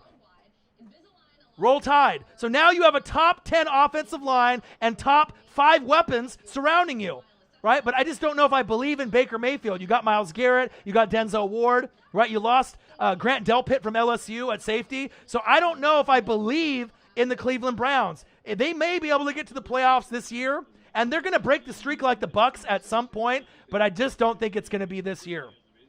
So with that being said, my second wild card team is the Indianapolis Colts. Phillip Rivers is old as shit. All right? Bottom line. But they got the best O-line in football with Quentin Nelson as being one of the best offensive linemen. Now, it's not necessarily the best O-line, but Quentin Nelson's the best O-lineman, but their O-line is a lot better than people give it credit for. They're going to be able to keep Phillip Rivers upright, right? You got Marlon Mack, and you got Jonathan Taylor from Wisconsin. They got a nice 1-2 punch. Naheem Hines, a 1-2-3 punch, all right? T.Y. Hilton, you got Paris Campbell from Ohio State. So you got some weapons there, right? But you need a little bit more, right? Defense, you got Darius Leonard, DeForest Buckner from the Niner trade. You got Malik Hooker on the back end. So I don't think that team is going to be great, but I think they can squeak out 9 or 10 wins and get in one of the wild card spots. Not be as good as the Titans, but if the Titans get injured, the Colts could win the division. But if the Titans stay healthy, I don't think the Colts are going to get to the top of the AFC South. So I got the Steelers and the Colts. And my very last spot, right, is going to either be the Browns or the New England Patriots. It was going to come down to the Browns, New England Patriots, Denver Broncos, or the Chargers. Broncos had Von Miller, bye, right? Chargers had Derwin James, bye. So that leaves me if Bill Belichick and Josh McDaniels and Cam Newton, right, or Baker Mayfield and Coach Stefanski in his first year. So even though the Browns have a better offense based off player-for-player talent, right, I just don't believe in them. I like Myles Garrett, even though he swung his helmet and tried to kill someone last season. I like Denzel Ward as one of the top corners in the league. But I just don't believe in the Browns. And even though I don't think they're going to be that much better, right? The Patriots aren't going to be that much better than the Browns. But you can't go against Bill Belichick, Josh McDaniels, Cam Newton. And if they have Sony Michel, James White, Julian Edelman, N'Keal Harry, and you still got the McCourty Bros and Stephon Gilmore, they should be able to squeak in with at least 10 wins. So let's review. Niners, Packers, Cowboys, Saints, Bucks, Seahawks, Eagles, or Cardinals for that last spot, depending on what happens. All right? AFC, Bills, Ravens, Titans, Chiefs, and then I got Steelers, Colts, and Pats for my wild card. So no one's going to be right. And then you never know. Maybe the Bengals and Joe Burrow show out, and they make the playoffs. Maybe Tua starts week 3, and they make the playoffs. Maybe the Lions and Matthew Stafford go crazy. They make the playoffs. Maybe Danny Dimes goes crazy. Saquon's the leading rusher this season, and Slayton and Golden Tate and Sterling Shepard go off, right? And they make the playoffs. I mean, who fucking knows? Who knows? It could be some of these, weird teams that we're not thinking is going to be good. We are in a coronavirus kind of crazy year. But that's really what I do. I try to think outside the box and give you different scenarios. So the biggest one that really is a shocker, I think, would probably be the Cardinals. Either the Cardinals getting in and then maybe the Cowboys winning the NFC East, even though I like the Eagles more, but just as a rotational 1 year on, 1 year off. Just because normally you don't have the same team that wins it. But I like the Eagles long term. If the Cowboys get in the playoffs, they could win, multiple games and get to the NFC Championship game, or they could get to the playoffs and get knocked off right away, right? But I think the Eagles are built better, but the injuries have hit you guys so hard already. You're going to have to fight through the adversity. You guys have had the worst luck out of any team. But with that being said, you guys have one of the strongest, mentally strong teams in the NFL, and that's why I think you guys are going to rebound and not necessarily – you could win the NFC East, but if you don't, you're getting in more than likely to the playoffs. That's how much I like you guys. I think you guys have a solid team. I love Carson Wentz. I love Miles Sanders. I like Alshon. I like Djax. I like Gregor. I like Zach Ertz. So bad it hurt Zach Ertz. Don't steal that from me, Madden. Dallas Goedert, Fletcher Cox, Derek Barnett. I mean, do I need to keep going? I don't think so. All right? So it is what it is. NFL preview, Texans versus Chiefs. Divisional winners, AFC, NFC, and wild card. Power rankings, top 10. And some honorable mentions with your boy Ryan and the Northwest Sports Fanatics. Make sure you guys subscribe to the channel. Smash that like button either now or on your way out. Donate to your boy if you can, either on here, patreon.com/NWSF, or our GoFundMe. And if you're looking for merch, Northwest Sports Fanatic merch, link is below every video on our YouTube page. Follow us on Facebook, Twitter, Instagram, YouTube at NW Sports Fanatics. So your boy's been going full throttle, right? Street Fighter 2 Turbo, right? The whole way through. 2 hours and 17 minutes, no breaks, no pisses, no shits, no waters, right? Well, I had one sip of H2O, right? So I've just been going bang, bang, bang, bang, bang, off, right? We got 25 people in the building, 30 likes. If you haven't smashed the fucking like button, do it for your boy. 10-hour days. I still end up doing the live streams. $120 in donations already from the best fans on planet fucking Earth. I'm in Oregon right now. Our state is on fire. It looks red outside. It looks like Mars. It's Armageddon. But guess what?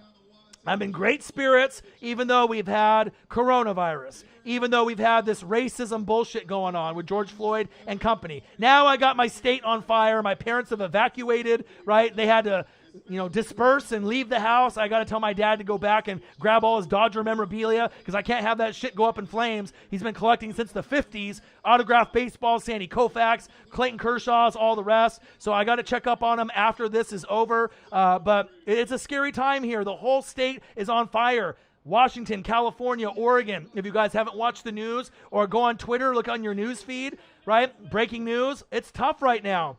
Right? But Marcus is going to be in the building tomorrow. We're going to end up doing an amazing play-by-play and reaction with the setup that you see here. I got a scoreboard to debut for the very first time with this green screen also. That's going to be able to show the quarters and obviously the score, which is going to be fantastic. And like I said, it's going to be the best year yet for the Northwest Sports Fanatics. So I really appreciate you guys. I love you guys very, very much. And I'm just going to run down pretty much the show one last time, and then I'm going to do some research because I got some more film study to do, and I got some more research to do.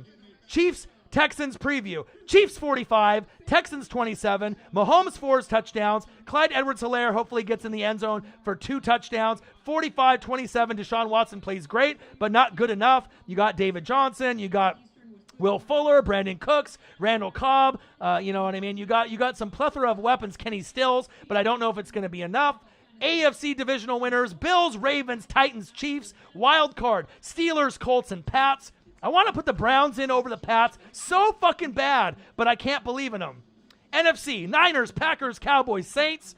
Wild card, Bucks, Eagles, Seahawks, and if the Eagles get injured, look for the Cardinals to take the spot. And my power rankings, obviously you got the Packers, Cardinals, Seahawks, Pats, and Colts. I just wanted to give some love to some other teams. So I got 10 Dallas Cowboys, 9 Philadelphia Eagles, 8 Pittsburgh Steelers, 7 Buffalo Bills, Bills Mafia stand up, 6 Go Bucks LFG, 5 49ers, bang bang Niner gang. 4 Tennessee Titans, Jadeveon Clowney, where are you? 3 Nolans Saints, Drew Brees, stand up. 2 Ravens flock, and number 1 Chiefs Kingdom, stand up. The champs is here. How you guys doing, man? You guys good? NFL preview: Texans versus Chiefs, divisional winners. AFC, NFC preview predictions.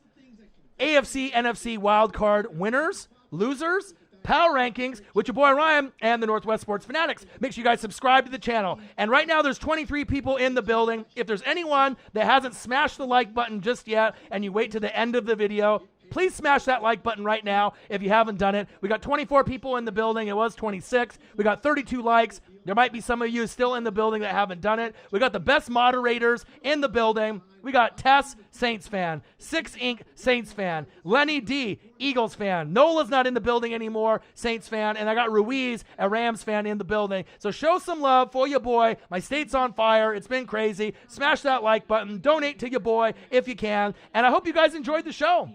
I tried to give you everything that I have. All my passion, all my energy, you know what I mean? Just unbiased, unfiltered, just to give you everything that I got. This is going to be the best season that we're going to have, period. Oh, Calvin Griffin's still in the building. I love you guys. Do you guys have anything else that you guys want me to comment on, questions? Like I said, I've been going straight ham sandwich on these fucking bitches. 2 hours and 21 minutes and 50 seconds, right? It's crazy.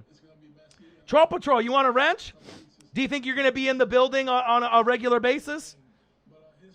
You feel me? I give it all. I mean, I don't see anyone, you know, on social media. You know, I'm a big fan of Action Bronson. I don't know if you guys watch Vice Channel like I do. But if there's certain celebrities that I could ever meet, you know, based on they just seem like a cool guy. You know, Big Body Bess. You know, you got Action Bronson. You got Mayhem Lauren. But I love me some Action Bronson. You know, it'd be a dream come true being able to meet a guy like that. Obviously, my favorite artist is Drake. I mean, some people love Drake. Some people hate Drake. I'm a huge fan. I got an Ovo Owl hoodie that's worth $500. You know, I didn't pay $500 for it, but I paid $3, and it's limited edition from, I think, 2015.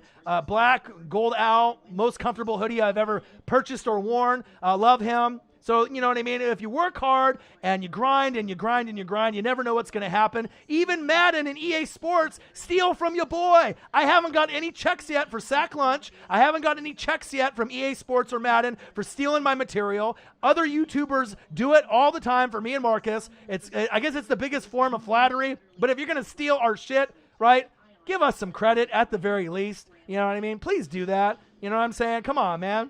But I definitely give it all. No cap. Will you do a stream grading all the 10 rosters we have in the fantasy league? I could definitely do that. Got enough mod for 300 chatters, Orion, already. I know I do. But Troll Patrol, if I end up getting another moderator, because out of all the moderators, I mean, Nola wants to be a moderator. He's 21, right? But he's super biased for the Saints, right? And he's a grinder. He likes to rap, and he's got a rap dreams and career, right? But I needed someone that's going to promote the channel, make sure people don't get out of line. So if I get to a point where he can focus on his dreams and career, and I'm going to do mine, then I can always swap you, and I can have you. But if you really want it that bad, keep asking me. And then, like I said, I'll be able to hook you up, all right, Troll Patrol? You'll be next in line, all right? Because I'm always on, bro. I skipped out in the for week 1 of the NFL prediction. I appreciate that. I appreciate that. Well, you know what? You've been here since, a long time, and I know sometimes Nola, won't be in the building. So, you know what? I like to reward my fans. I like to be able to do that. All right? Troll Patrol, today is your lucky day. Because like I said, sometimes I'll have 2 people in the chat for moderators, sometimes 3, sometimes 4. But I like to reward people, right, that are loyal to the soil, no cap. Comment in the chat, Troll Patrol, and let's see if you end up having a wrench next to your name.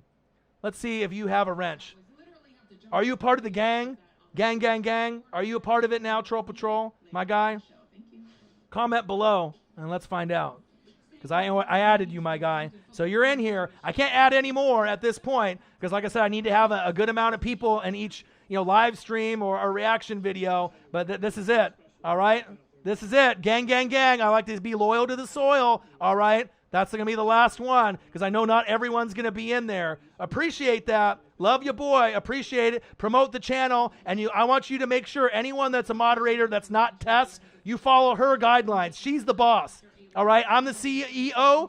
All right, she's the CFO. All right, she's the top of the top. All right, she's the vice president. All right, so anything that she does, you mimic her, you copy her. You follow what she does. She's the boss.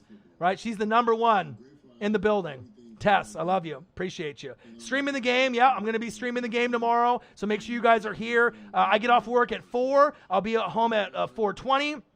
Live stream starts probably at 4:45. Game starts at 5:20. All right? Promoted. You promoted. It's all you, Tess. So I appreciate you guys. I love you guys. Tropotron gang, man. You know what I mean? Like I said, I like to be able to reward people that deserve it. And like I said, you're probably going to have about 4 moderators each time that I'm going. And hopefully with all the promoting, we can get more and more viewers. We can go from 20 to 30 to 50 to 100, and it'll keep snowballing, especially with a lot of new fans that aren't new. They don't know about this channel based on the new green screen look, the text on the thumbnails. The reaction videos are going to be lit. I'm going to try to do them full screen with me and Marcus in the corner, kind of like how they do Twitch streams. So it's going to be off the chain. Right now it is 8:12 right now here on the West Coast, on fire, looking like Mars. So I appreciate you guys, Troll Patrol. I love you. I appreciate you. And like I said, you guys are the best fans on planet Earth. Smash that like button for your boy. Your boy's been working hard. I got the power, the energy, the grind. I don't get tired. This dream and this channel is everything to me. You've seen how hard I've worked. You've seen what this channel looked like 4 years ago to what it is now. I love you guys at the bottom of my heart. I appreciate you guys. You guys are the best fucking fans on planet Earth. And we know with the green screen, a big bump in the quality, because you already know you're going to get the energy, the passion, and the knowledge. But now you're going to get the visuals on top of that with the thumbnails, with the text, and you're going to be able to get the green screen usage. We're going to have a big, big year. So I love you guys. I appreciate you guys. And like I said, I got a lot of research to do. I still got another probably about 4 hours of film study and team websites to go to. So you guys rest up, get a good night's sleep. Tomorrow is the day.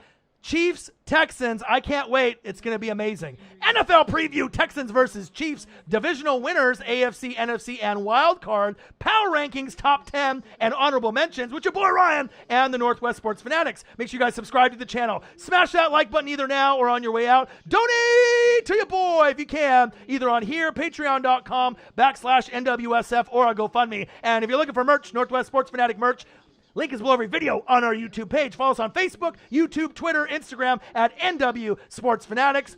33 likes in the building. Anyone that's in the building right now, smash that like button if you haven't done it. $120 in donations today. You guys are the best. I love you guys. You guys are amazing. Tess, A-Guy, Troll Patrol, Calvin Griffin, a $50 donation. What can I say? You're one of my favorite Saints fans. Thank you for showing so much love. And like I said, the love that I show the Saints, I know Saints fans show it back, because if I was an idiot, right, or just talked out of my ass, Saints fans wouldn't watch the channel, and they definitely wouldn't donate to me. So I think we have a great relationship. We rock the NFC South, and like I said, I follow all 32 teams, but I love you guys. I appreciate you guys. And just like the boss said, the CFO, the vice president, Tess, Saints fan in the building, if you guys don't already know, Northwest Sports Fanatics, what are we? Unbiased, unfiltered, undeniable. That's trademarked. And guess what? Madden's probably going to steal that too. All right, just like they did with Sack Lunch. Yum, yum, yum, yum, yum. So you guys are the best. I love you guys. Stay safe. Wash them hands. And we got some football tomorrow. Marcus will be in the building. Live stream. Be there. Be square. 4:45, 4:50 Pacific time. Game starts at 5:20 sharp Pacific time. Texans versus Chiefs. Fans will be in the building. NOLA in the building. Football in the building. I'm going to do Saints and Bucks live stream also. And I'm going to do Rams, Cowboys, Sunday Night Football. We're going to have a great, great fucking day. You guys enjoy yourselves. Take it easy. Try to sleep tonight. Your boy still has a lot more work to do until tomorrow. $120 in donations. 33 likes in the building. You guys are the best fans on planet Earth. I couldn't ask for a better fan base. Take care. And what can I say? We got football, baby. We got Texans. We got Chiefs. Let's fucking go. Let's go, baby. Have a great rest of your night. It's almost Friday. We're there. I love you guys. Peace. Woo! Let's go. Texans, Chiefs. Let's go, baby. Woo!